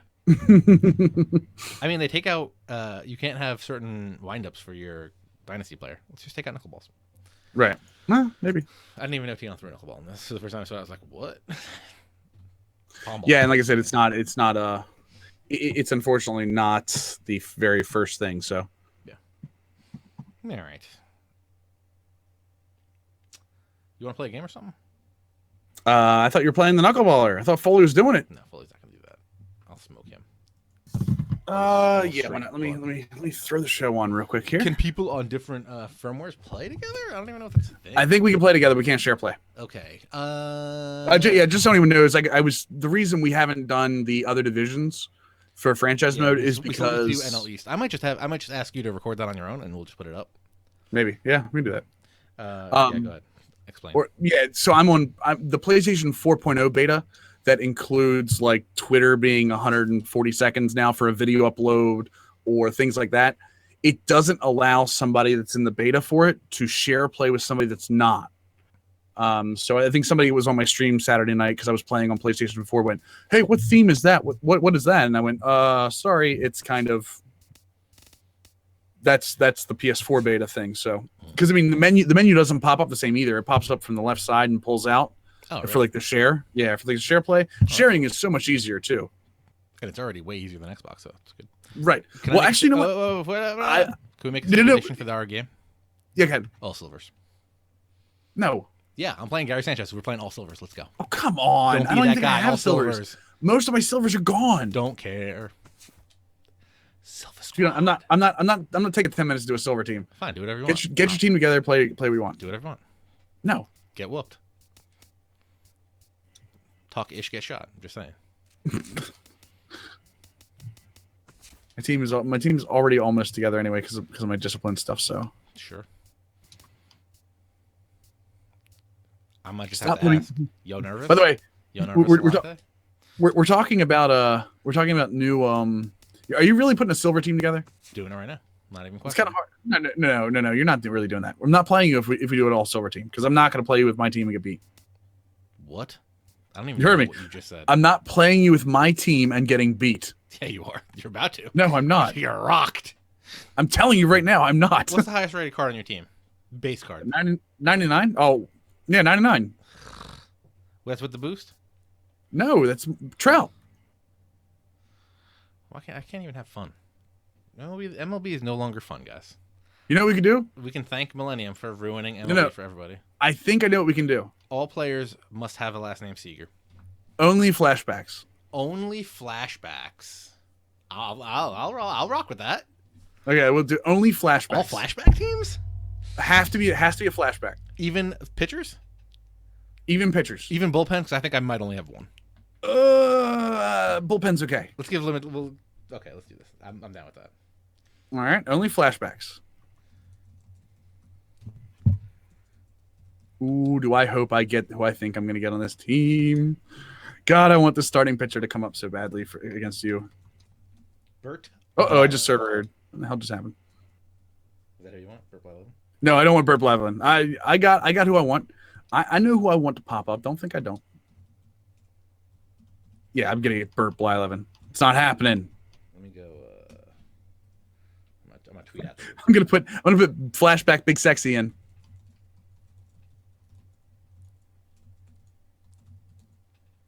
All right, so okay, they can see yours. I'm not looking at yours purposely because I don't want to tell me what you're. I'm not countering. No, so my starting rotation is the 95 Nolan Ryan. Whoa, question.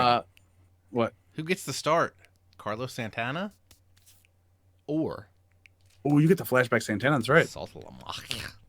Ooh, I don't know. Right, let me do the fielding first. Oh, so many. Oh man, so many tough decisions. Dude, I think you can do you can do flashback bullpen. I mean, I have to look. I don't know if I can, but I will try. See if you can. If you can't, that's fine. Yo, do I keep trying to try to? Oh, so many. Oh, yeah. See, that's the thing. That's cool. Flashback team all the time. That's what I'm talking about. See. Oh man, I'm gonna have to put. Oh, this is gonna be bad. It's gonna be fire. First off, I put Alan Craig in the lineup. Do something. Ooh. I will let you know that I got rid of the flashback. You fed him. Flashback Chapman. D. Murph love him. So. Oh, you can't go out. I'm gonna put Zobrist on the bench. Kinsler and Zobrist playing. Holler at your boy. Ooh, Marty Prado. That's the thing I like about the flashbacks. They always have like one thing that they're real good at. Ooh, third base can't hit with you, but you're playing. Ooh. Oh. Easy killer. Praise Jesus. Tulo stays in the lineup. PG. Praise Jesus. Tulo's in the lineup. Oh, left field. Got that locked down. Center field. Something I did not know. Yogi Berra is a secondary position outfielder. Yeah.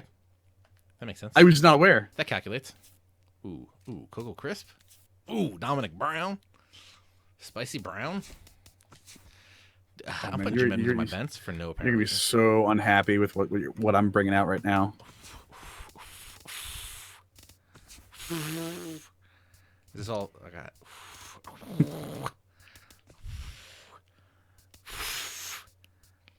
There's a lot of stuff going on over there. I don't know what it is. What? Oh, no. You know what? That's a good point. I didn't think about that. Will the Thrill, you're staying here. I ain't bringing in Marquez. Get out of here. Dude's trash. Yo, I gotta replace Manny Machado. Catch your first base outfield. Yo, Coco. Okay, so and are we running? They have to be a flashback in the position they're in, or are we playing what we can do? I'll allow whatever. Okay. I'm not saying I'm going to do that. I'm just saying it's possible. Because I have a Carl Crawford might play center. I don't know. Right. That's fine. I'm cool with that. Just look, what about outfielders? Just do the outfielders can play wherever. That's fine. Yeah. I might start Kenny Lofton in center field.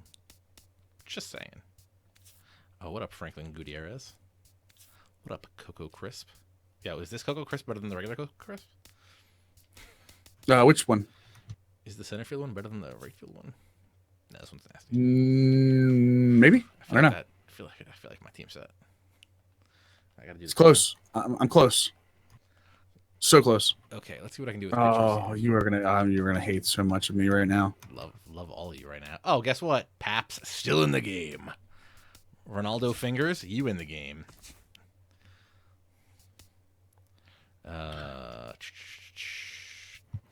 Yeah, I don't know what I have in relief legends. Vinny Pestano. Do we make the rule that you have to use the relief pitchers? You can't use the new guys. Like if I only have 3 relief guys, I have to use them. Yeah, that's fine. Fire. Ryan Madsen. Tell me he got the stamina that I'm looking for. I do have an entire. I have an entire flashback team right now. I am too short in the bullpen as of right now. Unless I'm missing something. Let me just. This is where we're sitting at right now. I just put flashback Jose Bautista on my bench. So you got what you're saying? He's got a weak bench. Yeah. Oh, I got the coach. I need one more reliever. I don't think there's another one. Is there a flashback under a 75 in relief? Under 75? I don't think so. Yeah, I'm gonna be one short. That's fine. Put him in. You if you want to throw one live series guy, that's fine. I mean, no problem with that. I'm not. Here's the rule. I'm just not gonna use him. It's fine. I just want to use him. That's fine. That's cool too. I mean, if I need. Dude, I cannot believe the only flashback third baseman I have is the Machado. I can't. If I need 6 relievers for this game, I'm very upset. Oh, snap. I got this card too still? Oh, fire. Done. No! That's the biggest problem right there. The G-Lord. Actually, you know what? I have 2 G-Lords, but... Fixing that issue right now. Bum G, sorry. It's been nice knowing you. Who's going to get the 5th Who's going to get the 5th spot? Jack Morris? I'm gonna tell you right now, my starting rotation all over 90. Yeah, so mine's close. Saberhagen? Nah, I'm not gonna. Do I want to bring in a Cologne, Wandy, or Scott Cadden? All right, bring it. So. Bring it. I'm ready. All right, you want to talk teams? Let's talk. What's starting pitching? All right, so my starting pitching rotation is the 95 Nolan Ryan, the 93 John Lester flashback, the 91 Oral Hershiser flashback, the 89 Ubaldo Jimenez flashback, and the 89 Jared Weaver. What up? Nice. I like that. I'm rocking the 94 Gaylord Perry. I don't even want to rock the 94, but I'm rocking the 94 Burt Blyleven, 91 DeGrom, 90 Morris, and 90 Kennedy. Nice. I'll tell you my bullpen. Good. 78 Madsen. Okay. 77 Uehara. 83 Pestano. Okay. 88 Goose. 90 Fingers. Right. And 95 Papelbon. Okay, so I like the Uehara pick, by the way. Very nice. I've got the 87 Drew Smiley. Fire. The 82 Chris Sale. Game over. I won. I already won. If I get to the point where that card gets in the game, it's over. Yeah, no, it's okay. It won't. The 92 Fernando Rodney. The 90 Francisco Rodriguez, K-Rod, from back in the K-Rod days. That's what the slider is, his 2-pitch, or his changeup. The 88 Goose that you have. 86 Jason Mott from the Cardinals. And the 95 Papelbon that you have. My lineup. Go ahead with your lineup. Do you have your lineup set already? Yeah, my lineup is set. Go ahead. This is going to be. There might be a couple subs, but the 95 Ian Kinsler is leading off. The 92 Alex Rios is playing left field. The 97 Matt Kemp is playing center field. The 96 Jeff Bagwell is at first base. The 92 Hawk Dawson in right field. The 95 Yogi Berra will be catching. The 95 Cal Ripken Jr. will be playing his rookie and final season position of third base. The pitcher spot will be batting 8th. And the Wizard of Oz, the 93, will be playing shortstop Ozzie Smith. On the bench, we have the 93 Edgar Martinez, the 84 Salty as a backup catcher, the 94 Ben Zobrist as our utility fielder, the 90 Jim Edmonds, and the 90 Carl Crawford. Can you hit with that Jim Edmonds? I absolutely can. I can't. All right. I probably won't tonight, though. My lineup, leading off, playing center field, Kenny Lofton. Nice. What? Second base, hitting second, Ian Kinsler. Okay, I'm in. I love the Kinsler card. Batting third, playing first base, Will the Thrill Clark. Just be very careful. Win him from the Rangers. Make sure he's a freaking giant. It actually says he's a giant, which is weird. I know. That's what I mean. It's so dumb. Hitting cleanup, Troy Tulowitzki. Oh, that's fire card right there. Hitting in the 5-hole, the third baseman, flashback Adrian Beltre. Anti-bunt cheese himself. Batting 6th in right field, Nelson Cruz. Big bat, big arm, but depending on where we play, oh no, a lot of room out there. My catcher, Jared Saltalamacchia. Well, I'll be the home team, so I can pick the play. Bam. Yes. Catching, I want to go Saltalamacchia. Decent chance. Carlos Santana will play. He's on the bench. Obviously. I stole your idea. I'm going to bat my pitcher 8th. And I'm going to put Grease Lightning Carl Crawford in left field. Not going to lie. When that lineup turns over, Crawford, Kenny Lofton, Ian Kinsler scare the hell out of me. As they should. With the amount of speed, yeah. And Sweet Will just flipping balls over your second baseman's head? Gonna be nasty. On the bench, the cocoist of crisps, the 88 version. Love him. Carlos Santana, living a life just like a movie star. I have smooth. I have Jim Edmonds there as well. Ben Zobrist as well. And then the silent protagonist, Alan Craig.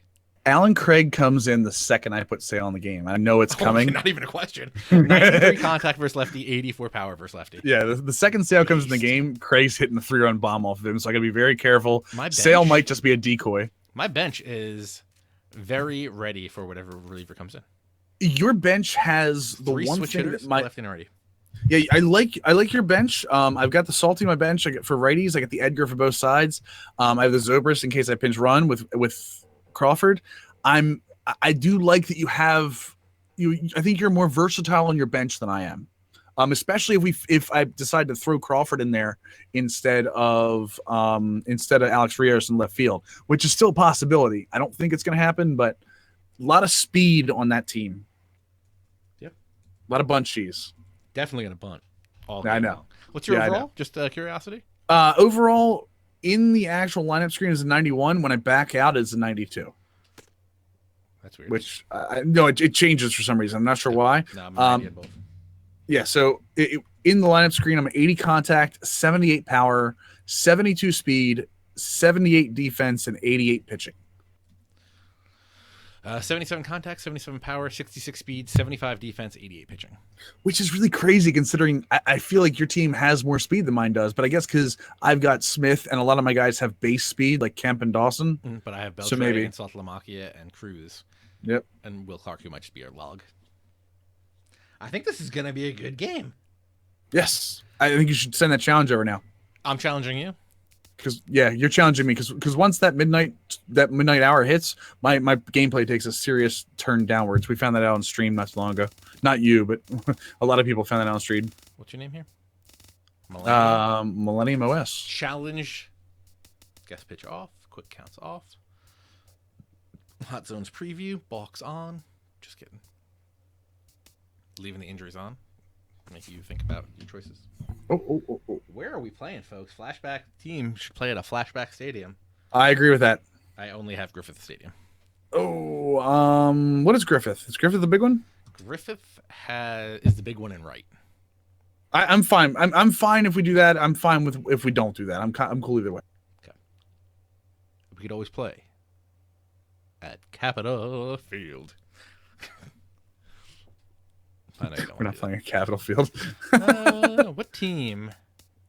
I know where we should play. I'm just saying, I know where we should play.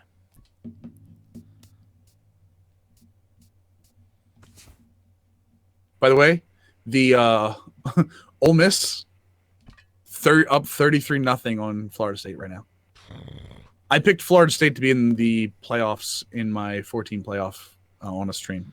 It's not good. Go Chris Ricks. He's still their quarterback? No. Okay. We are playing flashback teams deserve a throwback field, I feel.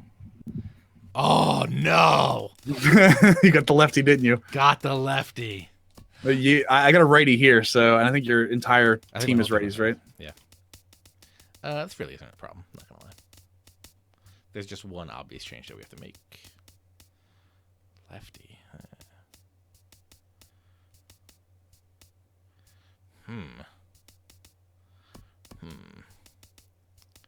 Oh, you don't know how much I want to put Crawford in over Rios right now, but I don't think I can. I think I got to have that speed late in the game.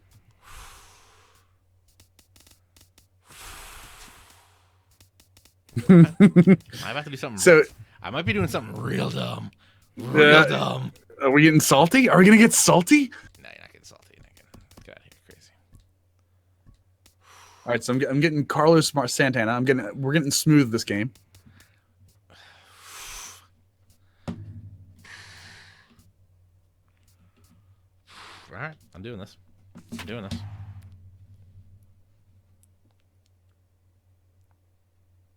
Kenny Lofton, Kinsler.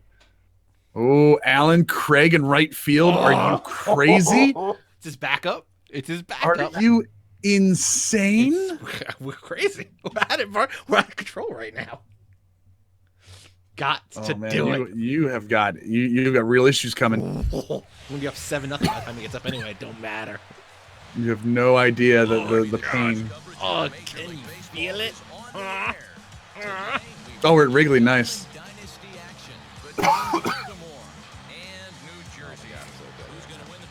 I cannot tell you how excited I am, dude. Lester's gonna you're gonna hate this because Lester's gonna be so good, and you're gonna be like, oh my god.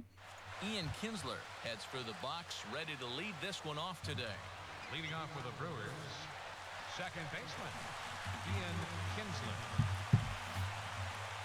Ian Ian Kinsler. Kinsler is prepared and ready. Oh, of course I got Birdie B. Underway at the ballpark this afternoon as the first pitch is in there for strike one. I'm tweeting out the link if you guys could go give me the RT on that. I would appreciate that very much. Bonus points for an RT with a goal.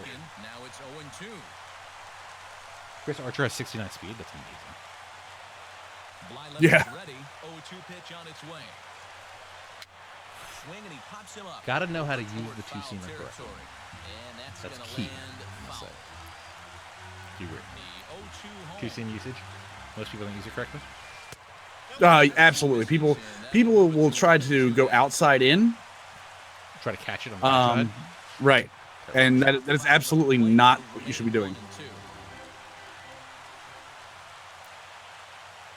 We're not going to talk much in this game. There's going to be so... Come on, get out of here, ball. The thrill. Doing the damn thing. Here's my outfielder was an injury. I have Kenny Lofton to cover up for all my problems out there. Right? Yeah, right. especially if Alan Craig does anything in that game. Oh, there's right field. What's Alan Craig doing? He's gonna have the arm at least. Oh, won't throw it away. No. I've never seen that before. Yeah, huh? Okay. I see how it is. Let's warm up the bullpen. Warm up the bullpen already? It's not gonna happen. Who was that? That was Alex Rios. The flashback Alex Rios. I'm telling you, dude. I don't think we should say the flashback. Well, no, there's a Rios still in the game, isn't there? I know, but I'm just saying. Okay, so full teams are flashbacks. So the gentleman you played last week, Brady, 100% told me, he was like, hey, get on the Jay Bruce, and I did, and I just wasn't for me. Not my guy. Flashback? Or... So, yeah, the flashback with the mission. Yeah, I didn't know there was a flashback with the mission. Yeah, there's a flashback Jay Bruce with a mission that you can get a 92 Jay Bruce out of. Pretty good. So, oh no. Gotta go. Get there. Oh, I didn't mean to slide either. I was trying to slide at home plate. I thought too much. Oh, okay. That was the guy going home, so that's fine. Hurt his ankle on the DL just like I am. Wow, he hurt his ankle going home. That's the weird part. I confused him. That's fine. But he's been really, really solid for me. So.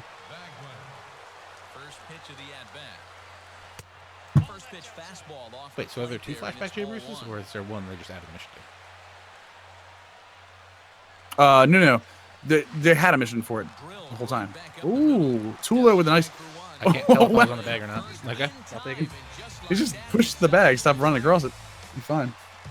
I just didn't know if I went over it on the animation. That is, so we talked about animations earlier. That's one of the things I think I hope they clean up is when you push a button to go to a bag, and then want to push for like a double play. So like say this right there, the shortstop going to second base. If you push the button before he gets to the base, he will start a different animation. So I will 100% honor that. Don't worry. I know you will. That's the sad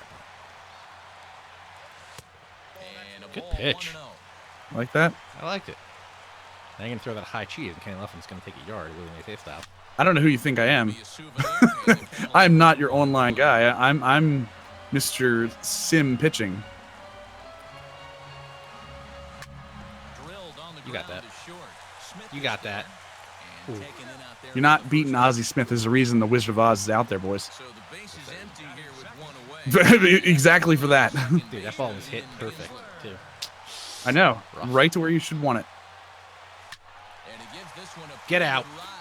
It's not getting out. I hit a home run with that stupid swing one time, and it was... Oh, come on. There's no way. Oh! There's no way. Bartman in the stands helping a boy out. That hit the padding that came out, too. It kills me. I felt like it should be gone. I've been hitting a lot of balls that I feel like should be gone. I had a game last night. Hit 8 balls to the warning track. Wow. My opponent, my only home run I hit in the game, 421 shot with the man, JD Martinez. My opponent hit 3 home runs that all went about 1.5 feet over the fence. I was so upset. So upset. Stupid knuckleball. So yeah, this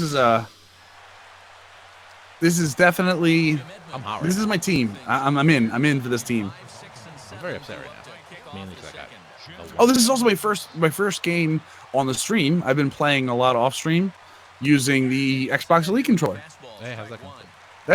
Dude, it feels so much better because the left stick where we use for zone, the left stick sits higher, so I don't feel like I'm fighting against myself to push the stick up or down. If you couldn't tell. Wow, that was not at all where that pitch was supposed to be. And I thought I hit it pretty good. You may have gotten so Lester is my type of pitcher. He's got the cutter, 2-seamer, fastball, slow curve. So I think you get the raw end of the deal here. No, I'm more mad that I was throwing a low and in curveball that probably should have bounced, not a throw it on the outside half of the plate curveball that was in the strike zone. And I thought I hit it pretty good. Let's check the video tape. I might go for a full bullpen game. Oh, please let this drop in front of Alan Craig. Oh my God! Yes! Cal's not even playing around. This is unbelievable. Cal's not even playing position. around. This should not be like This is why you use. This is why defense is so important. This is why you need to get guys in animations right there. No, that guy was in animation. You had the animation on that one. See? I'm He's aiming a that terrible fielder. I'm aiming that pitch low and into your batter. Well, there you go. Low and inside. Should take 3 of them to get it there. I'm not really waiting on lefty right now with the windup because you have a guy in third. Right. I assume you're not going anywhere. No, I'm not going anywhere. You don't have to wait on the windup. That actually doesn't make like if you queue up a steal, that actually doesn't affect that. I feel that. I got you. And Beltray will take this one in for route number 1. John Lester, he'll get to take his first cuts here. John Lester. Here comes the first pitch. Pulled high in the air out to right field. Craig is there. Let's see if Is Alan Craig? Alan Craig on a 62 speed? It's not going to happen. See, Alan Craig has cost you 3 runs already. Was nobody first off? Oh no, I'm sorry. It's cost you 2 runs already. Sorry. Was Nelson Cruz gonna throw him out there? Yes. Nelson Cruz is a good arm. True. Nelson Cruz also maybe makes a catch. So he's not even there. That's a good point. He doesn't have that bad a glove. Swung on and chopped to first. The throw. Clark's got it, and he'll step on the bag himself, and the inning is over. My mind's already turning. Are we gonna see the ooge? in the third inning. Strides into the box now to lead off the home half of the second inning. Possibility. I feel like he's going to try to throw it right here. Lined up and the pitch. And there's the good fastball from How do you feel about that? I like it. I like it better than every pitcher throwing this game. With a sinker ball out there, you're just conditioned to always look for something down. So he can surprise you with that high fastball, maybe four-seam it every once in a while. See, here's the question now. If I throw enough crap that changes speeds and changes around all the place, when I throw the four-seamer, are you going to sit there in your head and go, Well, that's the idea with well, the up four-seamer. That's why it's so dominant. right, And people are like, oh, you can't hit it. It's like, no, you can hit it. You just need to know it's coming. right. And that's the problem with when you have cutter two-seamer or cutter sinker, stuff like that, you always have to say, okay, well, if he's going to throw a four-seamer in the inside corner, I need to make sure it's not going to cut in on me. Otherwise, I'm going to get jammed to pop out to the third baseman. I mean, that's about as about as key as I can go there.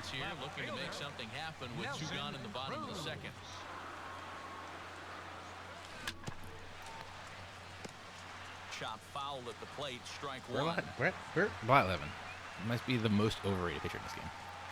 Yeah, well, we've talked about it. I don't really like his pitch mix. And see now the thing is, now the way I pitch, and this is just going into how I pitch, I like to use the inside corner with guys like this because the whole time you have to read, am I going to throw a sinker too far inside that's going to cut back down? Am I going to throw a cutter on the inside corner that's going to make you pop up if you swing at it? Or am I just going to throw a four-seamer that's not going to move? And then you see a sweeping curve come out of anywhere. So it just, for me personally, I think that's cool that's, effective in MLB The Show as it is in real baseball. And Blyleven, it's either straight or it's going to break down. Even his regular curveball, as opposed to his tilt 6, does not break side to side that much. Right, you're still getting that up and down curve. So all you're looking for is up and down. That's really and it's his 12-6 and regular curveball. I mean, don't really look that different. Right. So I don't know if there's a speed difference. I don't think there's one. I think if it is, it's real close. Nice pitch. That's why I was kind of thinking about taking him off for. Who was that? Will Clark. Oh, Will Clark. Wow. I was thinking about taking him out for literally even for 85 or 85 Casimir. Casimir's got the deuce, the sinker styles. First pitch coming, here it is. No respect. And that misses for ball one. No respect by going with the leg kick. Is what I was going to say. Until the game showed me no respect. But he's back in safely. I picked the guy out first yesterday. That was pretty fun. With the catch. By the way, oh, you did? Yeah. Dude, you need a video of that. It's happened so infrequently that you absolutely need to get a video of that. Was the guy, was it online? Yeah, I think he took a lead. I mean, but did he take a lead and leave and then come back? No. Caught him napping. Gotcha. That's insane. I don't even know how in the world that happens. Keep in mind, he's got a big hole on that right side of the infield. Crawford's like, whoa, easy, boy. Can I just talk to you about how I need to get one of these alternate jerseys in Madden? Yeah, they're dope. I have two. It's so nice. The golds are cheap. You gotta use the... Oh, are they? Yeah. No, I'm not talking about theirs. I'm talking about the CFM jerseys. Yeah, the golds are cheap. The golds are like $5K. Yeah. Oh, wow. Because their sets, you just need 10 Mutt gear. Right. The other ones, you need all 10 specific ones. Nice turn. 10 different ones. Those are the elite ones that need the 10 different ones. So like you can have 10 visors and get a gold one. But you need the visor, the socks, the thing, everything. Santana digs into the box in the bottom of inning number 3.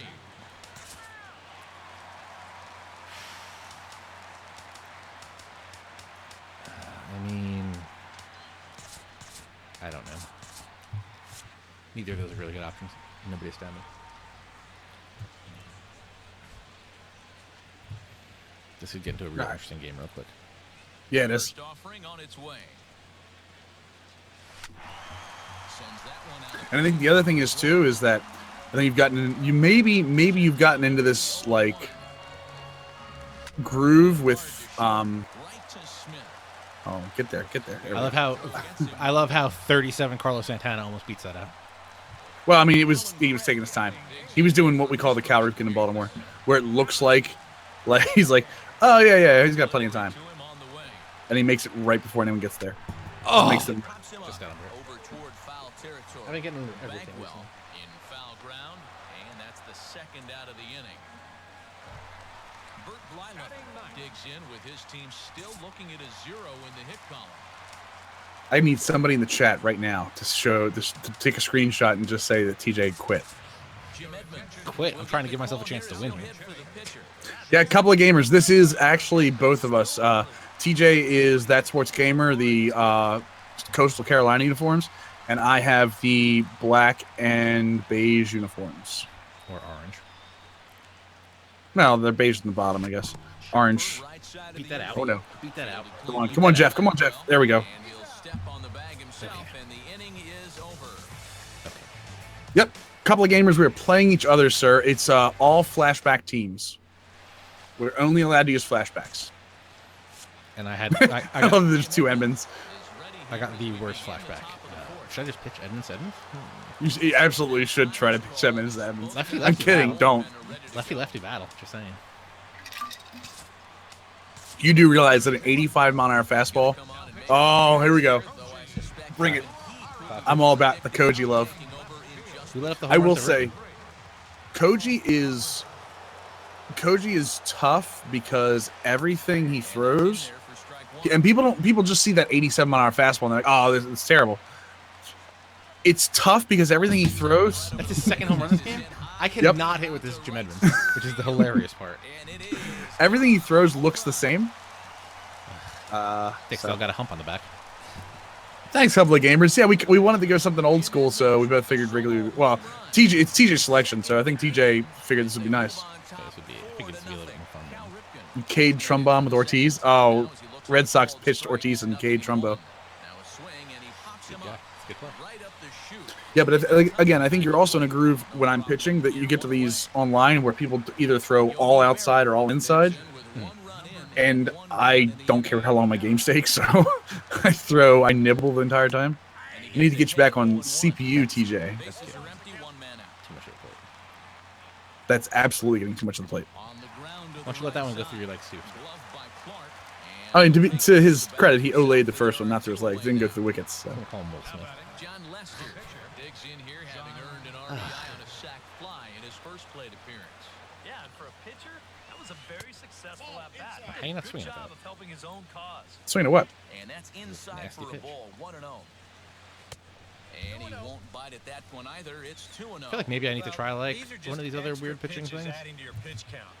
I don't see why you wouldn't just go right after him. In there, 2-1.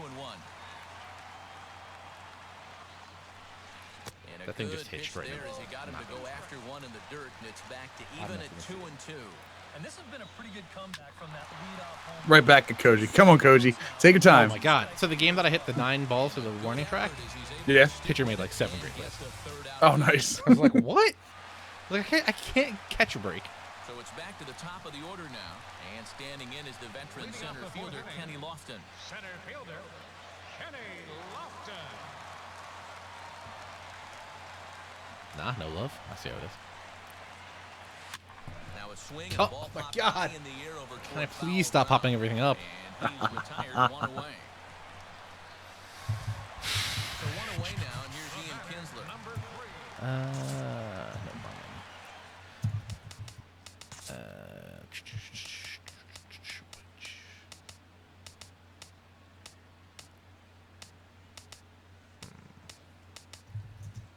What's classic? Yeah, try that. Switching up the PCI. Want to see what's up? God, I moved it low for no reason. Oh, and he misses it. Well, Now ain't that nobody something? on.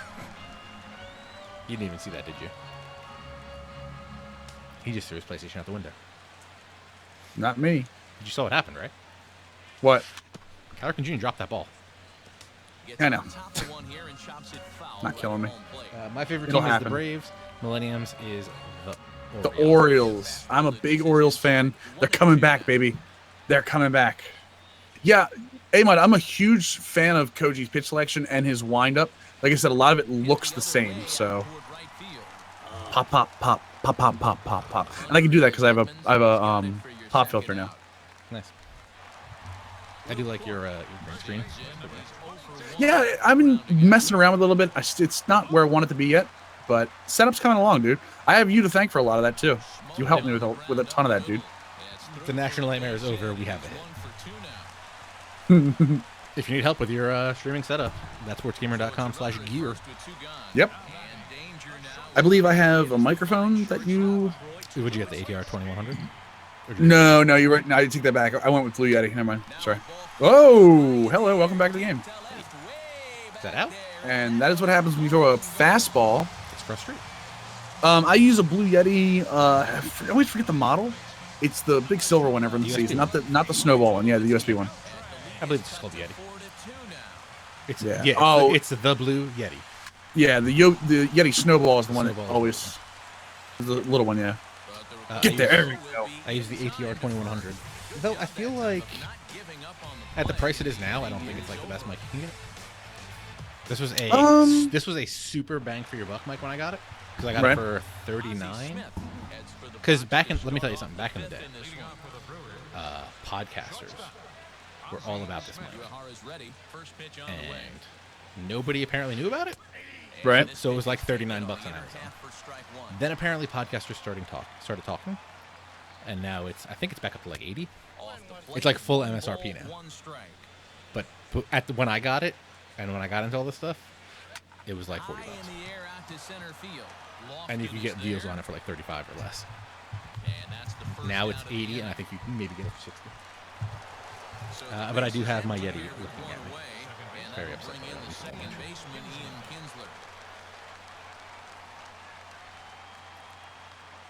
My problem with the Yeti was I have a desk on wheels. Yeah. So my tower is on the desk, like is on the bottom thing.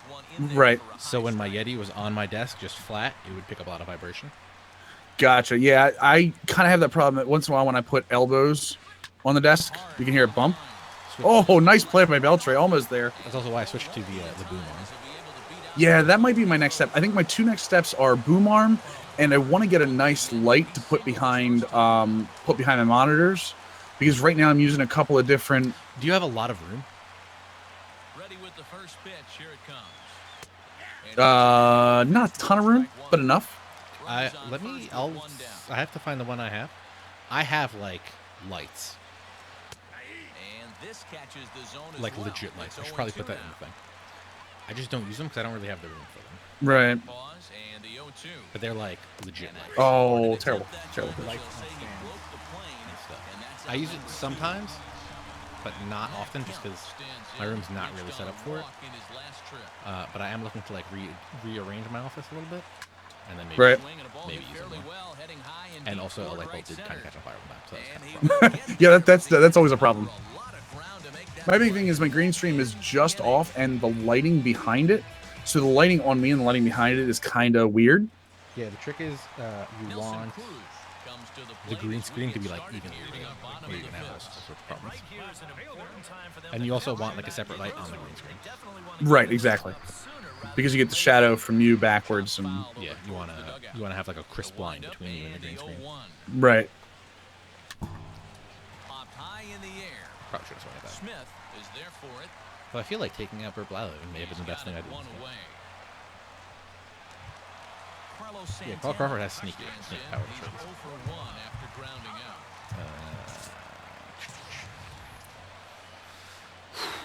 It's gonna be tough. We're gonna have to figure out this bullpen. Sinker runs outside to start the at bat 1-0.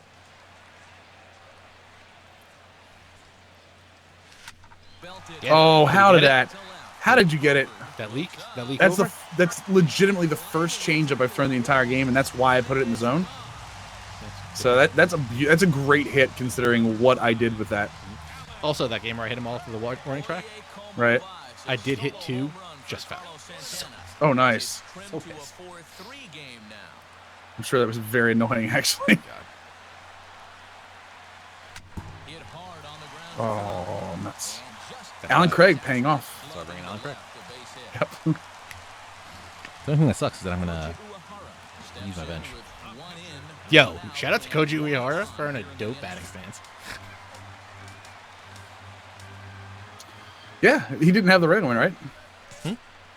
No, he's got like an Asian batting stance. I think he's got the gong. Oh, nice. I do like that one. All right, here we go. Ben Zerber's better against lefties, I think, too, right?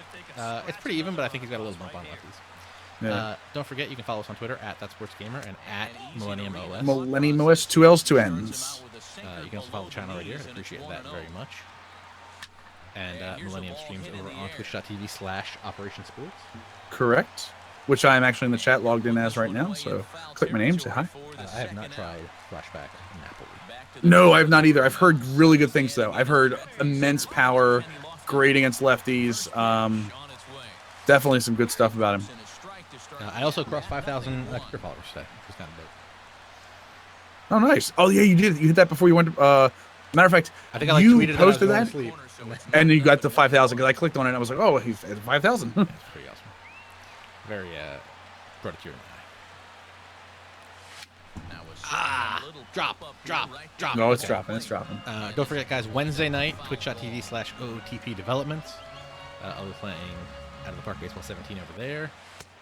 And then, That's still one of the coolest things I see is when you do OTP. You should get into the game. Come on. Man, I really want to, but I just don't have time. I don't have time with all the sports games. Oh, nice hit. Greg and then Thursday night Throwdown with ThatSportsGamer, twitch.tv/EA Sports 10 to midnight. I might start a little early this week because Ad Robs is away. Just saying.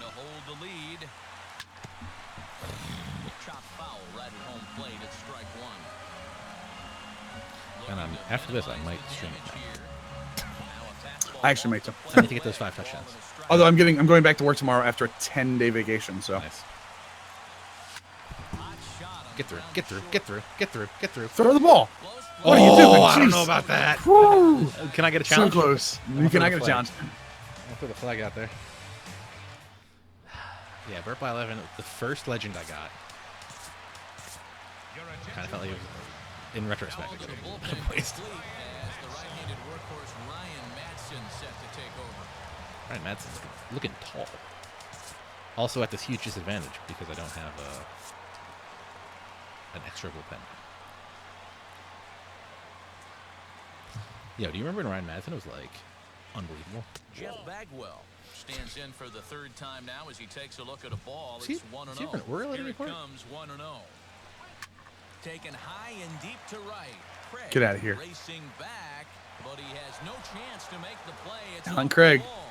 You're not And going for he's another in triple, I there swear to God. I'll safely. figure it He's out. got a double.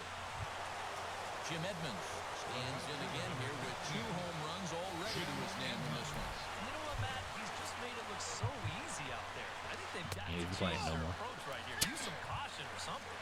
And there's the 4th wide one, so now the double play perhaps in order with Yeah, and you do CFM stuff on Sundays on twitch.tv/. Yep. We're actually, it's going to be crazy. So we were going to do 1 o'clock from now on, right? And we've decided, no, what we're going to do is at 10 a.m., we're going to do an Operation Sports pregame NFL stream where we're still doing the Colts stream, but we're going to be talking NFL the whole time. We're going to talk, getting you set up for the day. And then we're going to come back at night after the day games and probably during the night game and kind of do like a 1-hour wrap-up show. So, yeah, probably going to have some OS guys on there. You're welcome on anytime you want. Sure. That doesn't sound like any other channel I know. Pretty cool right there. You know, it's so important in a tough spot to get that. Are you giving me your hot DraftKings pick?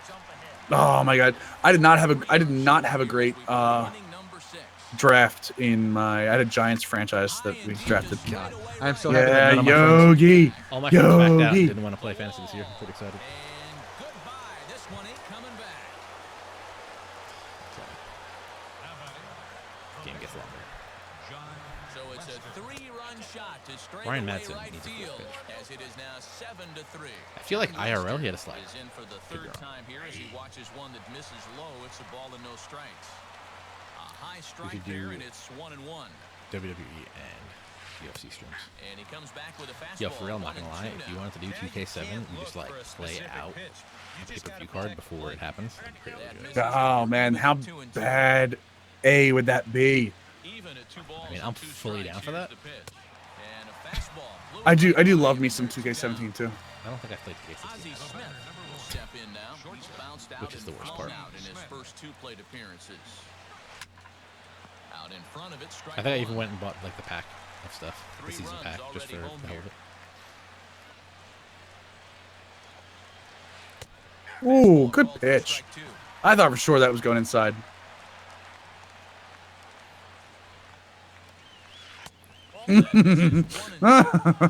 Had to hold on to that one.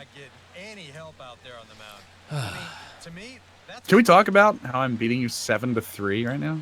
Hey man, We don't have to talk about it. No, we don't have to talk about it. I don't want to talk about it anymore. can't wait till we play that. Smoke your face off. Red Sox, that the safety that I missed out on in the Giants franchise, which I'm still playing, hurts so much. If I get hurt and miss work, it won't hurt to miss work. Yeah, it will hurt a couple of gamers. Unfortunately for me, because like I said, I've been off for 10 days, and my position is deemed vital, so I was still being bothered the entire time. So I absolutely have to make sure that I'm back at work tomorrow. I have to take off next Monday.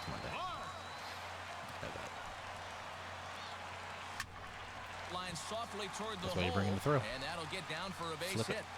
Flip it. Latest thing down, slap it, and reverse it. All right, too low. Another home run. Too low home run. Don't throw it too low for him. Same pitch. Oh, damn it. I thought I was going to get him again. Guess what, folks? Power swing. Use it often. Wow. I don't use power swing that much, but I've used power swing twice with too low today. Seems to have worked out well. All right. That's why I didn't want to talk about it. His second home run of the game, and that lead is trimmed to 7-5 here. Oh, yeah.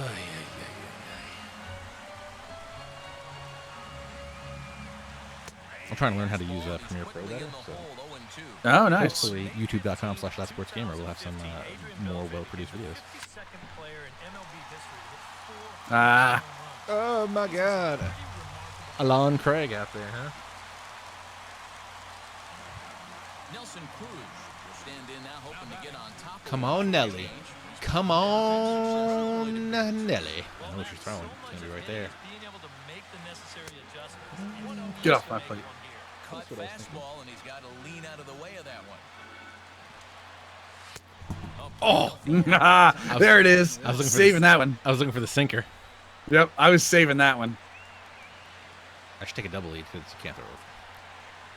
For Lester. No, not that pitch again. Get through. Oh! That's Cal. I doesn't get through. Way to get dirty. Guy running the second. Trash bag. Digging in and looking for more. Carlos Santana. He went deep in his first at-bat, and we'll see what he's got in store for us here. Just go in the chat wants to know what slider you use for franchise. For what? Madden? Lester's ready. First pitch on its Are you talking about Madden or are you talking about MLB Show? Oh, that one left in. That's all.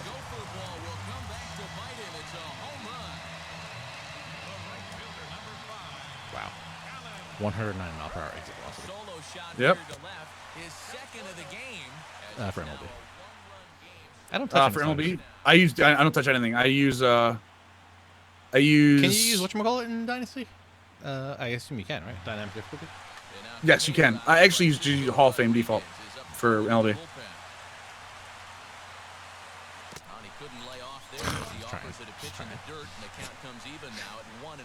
shouldn't have swung at that at all. Not gonna lie. No, anyone but Lester. No, Lester, don't. Jesus. Wow, nonchalant.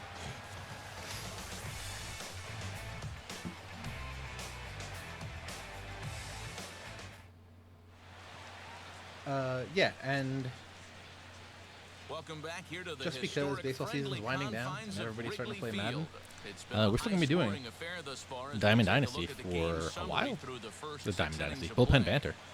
I want to say through the playoffs. I mean, we'll definitely do it through the playoffs. I assume we'll take a break at some point. Not anytime soon, to my knowledge. Correct. I think like maybe at some point we'll go to like bi-weekly. Sure, production meetings we'll probably be having outside of the stream, but especially when Millennium's not like listening. I'm listening. Sorry. I'm dealing with 3 things at once, but let's do it. What were we saying? Go ahead. Bullpen Banter. What about it? A staple of your Monday nights. Oh, every Monday night. 10 o'clock? Yeah, even though Madden's out, we're still going to be doing the show. Maybe after the season ends, we go to twice a week. Yeah, every 2 weeks? Yeah. I can do that. Maybe that. Maybe, I don't know. Yeah, we'll see how it goes. Chacon, I use default All-Pro right now, but I'm leaning towards going to Armor and Swords All-Pro. If you're an All-Pro player, Armor and Swords is probably the way to go. If you're an All Madden gamer, I would go with Charter 04. If you're on OS, I know you know where the slider form is, but if not, let me know. I'll throw a link up for you. Yeah, assuming stuff is still happening during the off season, we'll definitely definitely be here. I wonder what's going to happen with cards in the off season. I don't know. I mean, they'll lose the inside edge. True. But you think you think they're gonna release stuff in the off season? I hope. The one thing that sucks about MLB compared to the NFL is that once you are drafted, you're in the NFLPA, right? Yep. Or do you sign? You have to sign a separate deal to get in the show or to get in Madden. No, I think you're automatically NFLPA. There are some guys they have problems with, like rookies that were signed. So yeah, because they have to be signed, right? That's the main thing. Yes, they have to be signed. Absolutely. No, like Bosa. No, I guess not. Bosa is in the game because Bosa was in the game and not signed. Yeah. Yeah. So I guess once there is something you have to be a part of the PA, and there's something else you have to be otherwise signed. But I think Bosa was actually signed. There's Alan Craig paying off for you again. I mean, that's not really smart. Yeah, but he would have got there, or he would have got there a lot sooner. Yeah. So that's kind of cool. That's like the one thing I like about Madden, that you can keep doing that stuff. You can have, come on, pitch to him. You can have the rookies and stuff come in. Yeah, it's kind of nice. I like just the stat tracking in Madden in general. I don't know who's up on my team. On your team? I don't know where it is either. You should be able to go into. Actually, hold on. Unpause it real quick. Unpause real quick. No. Do up Pistano, Lofton, Kinsler. That's for me though. Okay. No, that's for you. Right. Pistano, Lofton, Kinsler's do up for you. Go ahead. Okay. So I'm not going to take it. To keep the game close, here's the pitch. Into the seats, 0-1. 2 down, runners at first and second. Yeah. So that's nice. They can do like the rookies right into the game. Yep. Well, especially because they do it the year before. Remember, they took a lot of guys that were right. First-round draft picks because they're still doing. Well, the MLB draft is in the middle of the season too. So, ooh, nice pitch. Right. Yeah. I mean, they're literally, or some of them I think go to the draft. So, I mean, the cards are in. We need to hurry this up so I can get those 5 touchdowns. And, I don't think you have to worry about that until 10 o'clock tomorrow morning. Yeah, we can need to worry about it tonight. Who's my best option against lefty?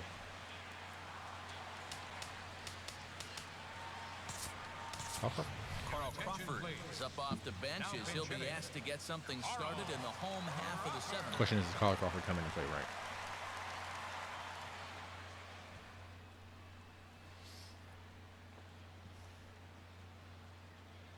Sale will get the ball now as he'll take over on the mound to start the home 7th.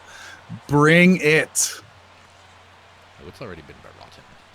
And I wanted to warm up Smiley, and I said, no, we have to do this. Oh, and he lays one down here, and this is going to be a tough play. And he Fire. Oh, Cal. Oh, Cal. Can I get a shout out to Carl Crawford in the chat? Give me a 1 in the chat if you love Carl Crawford.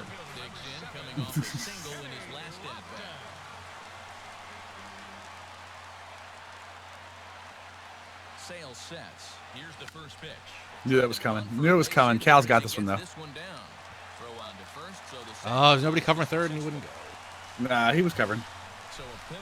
He got back. I don't know about that. Do you? Do you do? Sometimes guys get caught up in thinking about being the big hero. One cheese is fire. Next one is not cheese. Kinsler mashes lefties, too. No, Kinsler's been against righties. That's right. It's the flashback. Oh, what am I swinging at? Get out of here. Get out of here. Got on that IL. I need that one. The Raleigh fingers. I'm trying to shoot a double over your second baseman's head. Just so you know. Got it.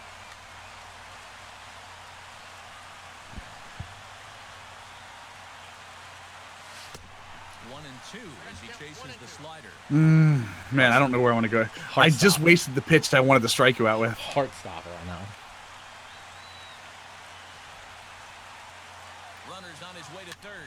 There it is. Ah, get back, get back, get back.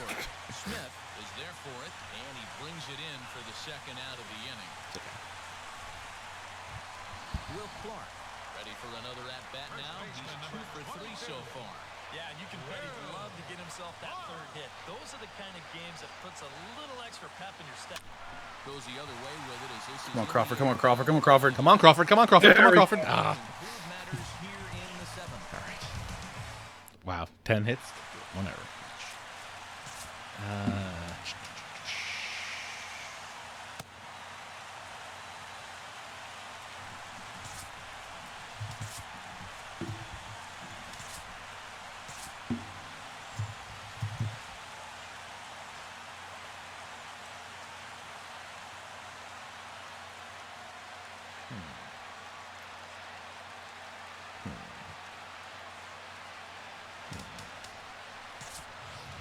Fingers will be summoned from the bullpen now as he'll take over to start inning number 8.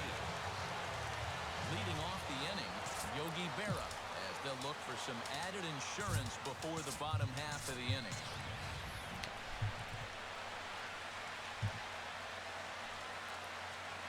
All right, bring it.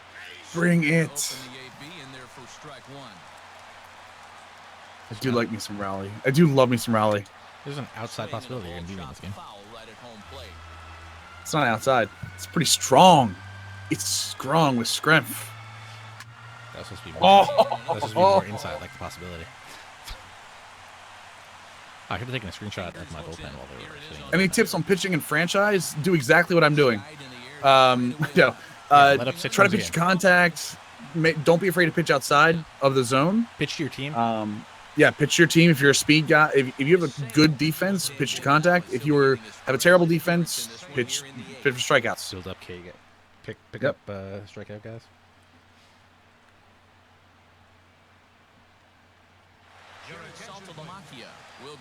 Yeah, they have bullpen catchers.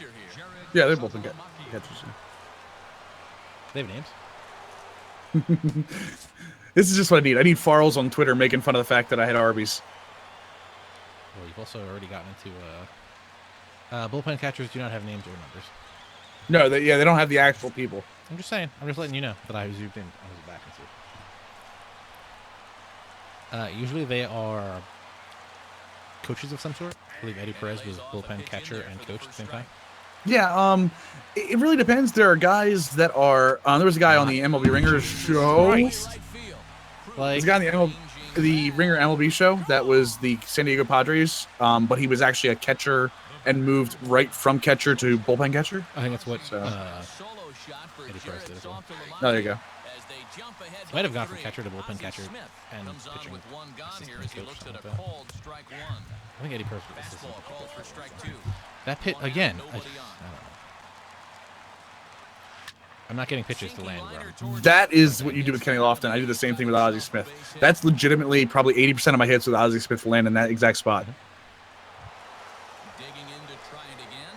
Ian Kinsler, he'll look to bounce back after striking out his last time up. Well, at the very least, he went down hacking. Striking out is one of the many frustrations that go along with hitting. You have to accept that it's going to happen sometime. In there, 0-1. Very weakly. Oh, with quick that was a nice sinker. That was a sinker, right? Yeah. Also Yeah. with quick pitch. Quick pitch, that's always a good thing for online. It's always good online to mix up if you're a guy on base or a guy in the stretch. Yeah. Mix up your timing. It's mix in the slide step every now and then. Yeah. So it's a runner at first with 2 men out. Just remember, That'll bring in the dangerous the lowest level pro catchers make the best coaches. Yes. Normally. Or like catchers that are Defensive specific to some pitchers. Yeah, defensive to some, or like I said, or battery handcuffs, like David Ross in Chicago. I always talk about. That's all. They're always great. Oh, and this goes right past him. Come on, Alan Craig. Come on, Alan Craig. Not Alan. Alan Craig has. Not Alan Alan Craig is the reason you're losing this game right now. But you know that, right? Of course, that's not Alan Craig. I know. Who is it now out there losing Nelson, against you? Nelson Cruz bowling for me. No. We didn't miss that by much, boys.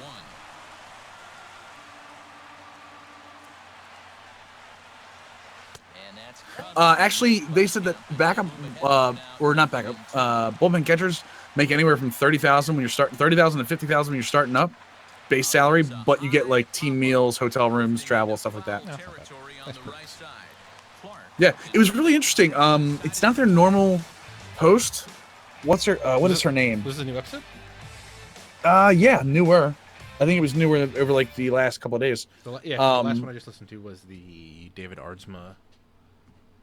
Yeah, no, this one was who we got here. The man with it was probably one from 40 years Rodriguez ago. is on out of the bullpen now as he'll take over to start the bottom of the 8th. Justin Hatcher. The Ringer. Yeah, they talked about Justin. They talked about Justin Hatcher on that show. I'll tell you in a second. Hold on. It was not Mallory Rubin was the host. It was somebody else. It was Lindbergh. Yeah, you're right. I want to say I met him Okay. at the Staten Island Yankees game. Oh, nice. That's when I met Jonah Carey and the inimitable Paul Spohr. I do like Jonah Carey a lot. I'm a fan. I hate Paul Spohr. I'm a fanboy of Paul Spohr. Beat up Paul Spohr. Hashtag. What? What is beat up Paul Spohr? I know, every day I wake up, beat up Paul Spohr. Yeah, instead of beat up John Cena. So yeah, it was from September 1st. It's actually entitled "The Man with the Best Job in Baseball." You literally don't listen to me when I talk on the show, D. No, you said it, Ben Lindbergh. I know you did. I'm just making sure everyone else heard. You can find it on SoundCloud if you're a podcast on it. I actually use Google. How is that Google working? Play. Nah, it's been okay. Big fan of It podcasts. has downfalls. Still a big fan of podcasts. Especially because podcast gives. I assume Google Play also gives you the online playability. Yes. Absolutely. I already had another home run to come within a run and never come back. Ooh, good take. Good take. Barrett, excuse me. Beat up John Cena. I love beat up John Cena. That curveball is not fun, is it? It's exactly fun. I tried to check. Tried to check. That curveball, I'm telling you right now, if you don't overuse it, is absolutely not fun. Oh, you went back, you cheater. Not stupid. Maybe dumb, but I'm not stupid. Here he comes on a ball and 2 strikes. Oh. The question is, when does he throw the sweeping curve? It was actually, if you listen to 2 episodes of The Ringer ago, they talked Right. to the guy, Yankees talent guy, something. They talked a lot about Gary Sanchez, and how he had the bat. He's had the bat to play in the pros for a couple of years, but he didn't Right. have the catcher skills. Agreed. Yeah. That was a thing. Bringing up what War Dog says in the chat. It's a funny thing that Bryce Harper was a pitcher and catcher in high school and never played outfield. the thing the National said was Bryce Harper was a good catcher, but it was going to take a few years for him to develop. But his bat was already major league ready, so they figured we'll put him in the outfield. Oh, do that. how do you let that go? There's no way. So yeah, if Bryce Harper was going to be, if they were going to develop Bryce Harper into a catcher, he's probably still not in the pros. Oh, terrible pitch. You know. Yeah, exactly. I mean, Like, a lot of it is about how positioning and everything. You don't see 20-year-old catchers. You see because 25, it's too much 26-year-old about catchers. experience. Yeah. Though, let me. Yeah, we're doing it. You gonna bring in a guy? You gonna switch him out? Switch you out. Your pitcher? No. All right. Why am I gonna bring him out? So. Are you out of your mind? Do you really think I was not gonna switch him out if Salty came in? I'm just saying. So yeah, they were saying you don't see 23-year-old catchers. You see 26-year-old catchers.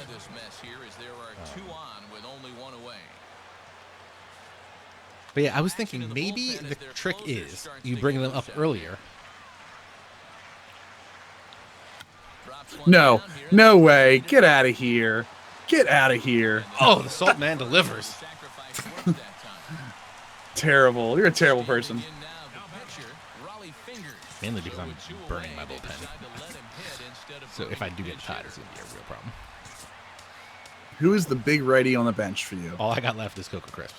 Because I've had to do this whole nonsense thanks to Garrett Bauer. Hey, man, I think what we talked about the whole time was that Harper's problem is not his swing. Harper's problem is his head. Yeah, and he also had to go through stretches where he's not seeing anything. Right. Yeah, I mean, he walks so much this year. That's the problem. Is he's got too much going on right now, where people aren't pitching to him. It's partly the Nationals' fault too for not protecting him in that lineup. Yeah, he's got nothing. Oh no. Which is why that's why I was upset. The year the Mariners signed Robbie Cano, Right. they didn't get anybody to protect him. Then a year later, they get Nelson Cruz, and they both were really good. It didn't make any sense. It's like you get him the same year. Don't wait. Here he comes on a ball and 2 strikes. Fastball misses in the Chris Davis hitting well because he's got Manny Yeah. Machado, and Exactly. Well, actually, Davis got moved down. Davis is now protecting Trumbo with Machado hitting third. So the reason Davis is seeing pitches is because people want to get through. People not want to have him on. People want to pitch to him and get through the bottom of that lineup. Mm-hmm. He's now moved to that spot where, I don't want to waste my pitches trying to get through Chris Davis. So the other user has exceeded their time in the pause minute. No, I'm just have I? squared. Yeah, you have square to win. Anytime I want. You get too close, square to win. I wasn't expecting it. That's interesting. Yeah, that's who you're getting.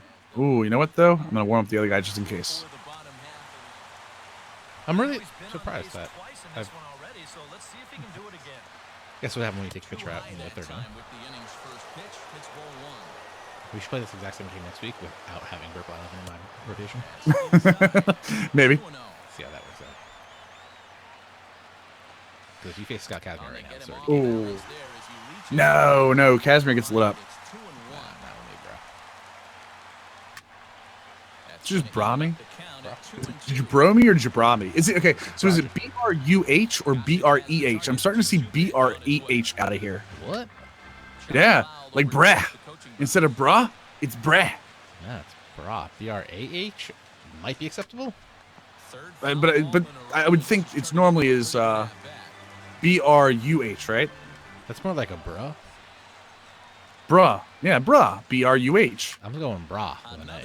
Bra with a BRH? I always thought it was BRUH, but now I'm starting to see BREH. I've never seen BRAH. Like,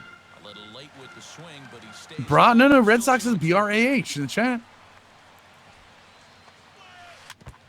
I feel like BRAH is Yeah, War Dog. I just need the Orioles to pitch fine. Although Ubaldo Jimenez has been a beast. So. You know what would be nice for this team for me? No offense What? to the Orioles talk. I could use a nice right fielder. Alex Frios. Possibly a former Brave. Filthy change. Oh, I gotcha. Need to grind. I almost wish I played Madden on Xbox so I could have them both going at the same time. Now here's a swing and a ball hit well out there toward right center. Lofted. That'd be kind of nice. Makes the play, one away. No, I think the O's are actually making that run. They're pitching well now. Finally, with Jimenez, they took 2 or 3 out of Bra. Ahmad Bra is the way I thought it was. BRUH. They're pitching well. Baldo Jimenez. They took 2 or 3 out of the Yankees. They won against Tampa Bay today. Toronto lost, so I think Toronto and Boston are tied atop the East right now, and the O's are 2 back. So, come on, run! Come on, Cal. Safe. Yeah, I said a Bra, but Bra I think is the usual. Bra is the one I got. BRUH. Yeah, you deal with a lot of OS dude bros. Dude bro. No, it's dude bro. That's BRO. And he looks at a changeup in there, 1-1. A runner on first with 2 away. Efforting for that review copy, NHL. Oh, I need that this weekend. I really wish NHL got me excited. So what? I really wish NHL got me excited. I'm just because I'm a huge hockey fan. I mean, Oh, I know. that's really what it is.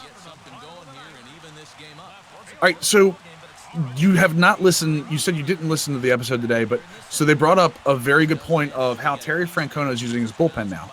Oh, continue. Yes, I also had a point. Okay, no, do yours first. Mine was with the young catchers.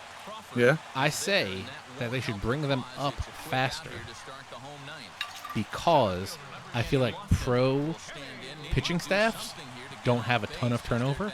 Granted, they have turnover. I feel like they don't have a ton. Right. But you figure you're going to send this guy from rookie ball to A ball to double A to Arizona Fall League, Winter League. He's going to have to learn like 6 different staffs to help him be a better pitcher. I don't think the learning the staff is the issue. I think it's the experience you have to actually like catch, like knowing the ins and outs of not specific hitters, but of hitting and pitching in general. Because you have to know how to pitch if you're a catcher. So you know what? No, wait a second. Hold on. Yeah, no, he's better against. I really wanted to bring Rodney in, but I'm already ready to say.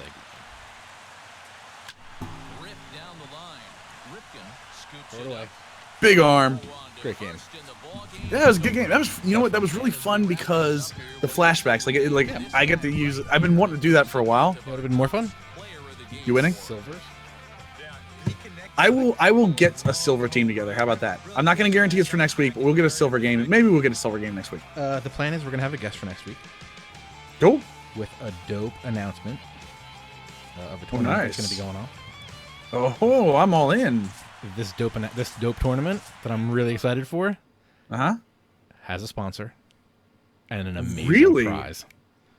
A legitimately amazing prize.